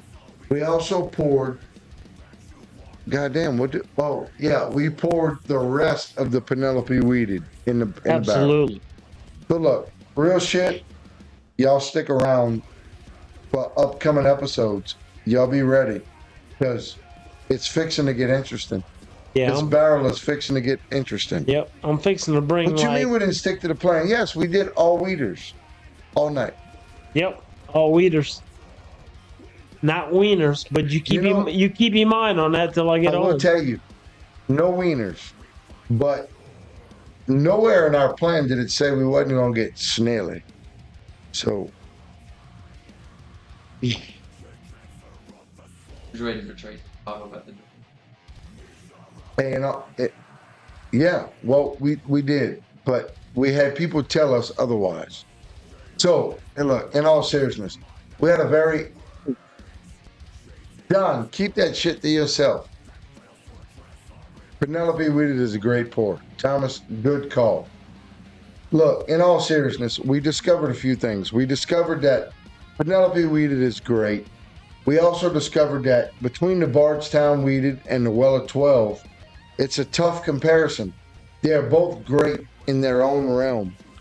I think the Weller 12 outweighs the Bardstown. John thought the Bardstown was better than the Weller 12. What we also learned is the Old Elk Weeded Bourbon is in the runnings for a goat. It could be the goat. It might be the goat of the weeders. Oh my God. Y'all don't hate me. It might be the goat of the weeders. The what? And look, by the way, the barrel, Good night, Emily. Love you. the barrel I'm gonna wake you up when I get consists home. of 6 bottles So we of can talk Buffalo about Trace. those Why can't we waiters. see that? Can you see it? 6 bottles of Buffalo Trace, 2 ounces of Bullet 10-year, 2 ounces of Four Roses Small Batch Select, 2 ounces of Angel's Envy Triple Oak, 2 ounces of toasted Penelope Toasted Rye, 2 ounces of Redemption Rye, 2 ounces of Copper and Cast Barrel Strength. We got 16 ounces of Penelope Weeded, 2 ounces of 1792 Sweet Wheat, 2 ounces of Old Elk Weeded, and we got the extra bonus bottles. I'll let you do the honors. So we got almost a full bottle of Bardstown Origin Series Weeded, 2 ounces plus a half a bottle of Weller 12, and 1 full bottle of Woodford Reserve Double Oak. Emily, you have no idea. Go to sleep, get your rest till I get home. Sorry. guys, the barrel's getting interesting. On top of that, the shows are getting interesting. Y'all make sure to be here with us next Thursday. That would be February 27th. Make sure you're here with us next Thursday. We're going to get to sample what's currently in the barrel. We're going to get to add some more shit. We're going to have a good time. Y'all let us know what y'all want the next episode to be about. But if it's up to me, it's going to be barrel strengths. We're going to do barrel proofs. Yep, we did this series weeded. And next series is going to probably be barrel proof. So look, guys, until next time, I'm Chet. I'm John. And we are Bourbon Budz. Bourbon Budz.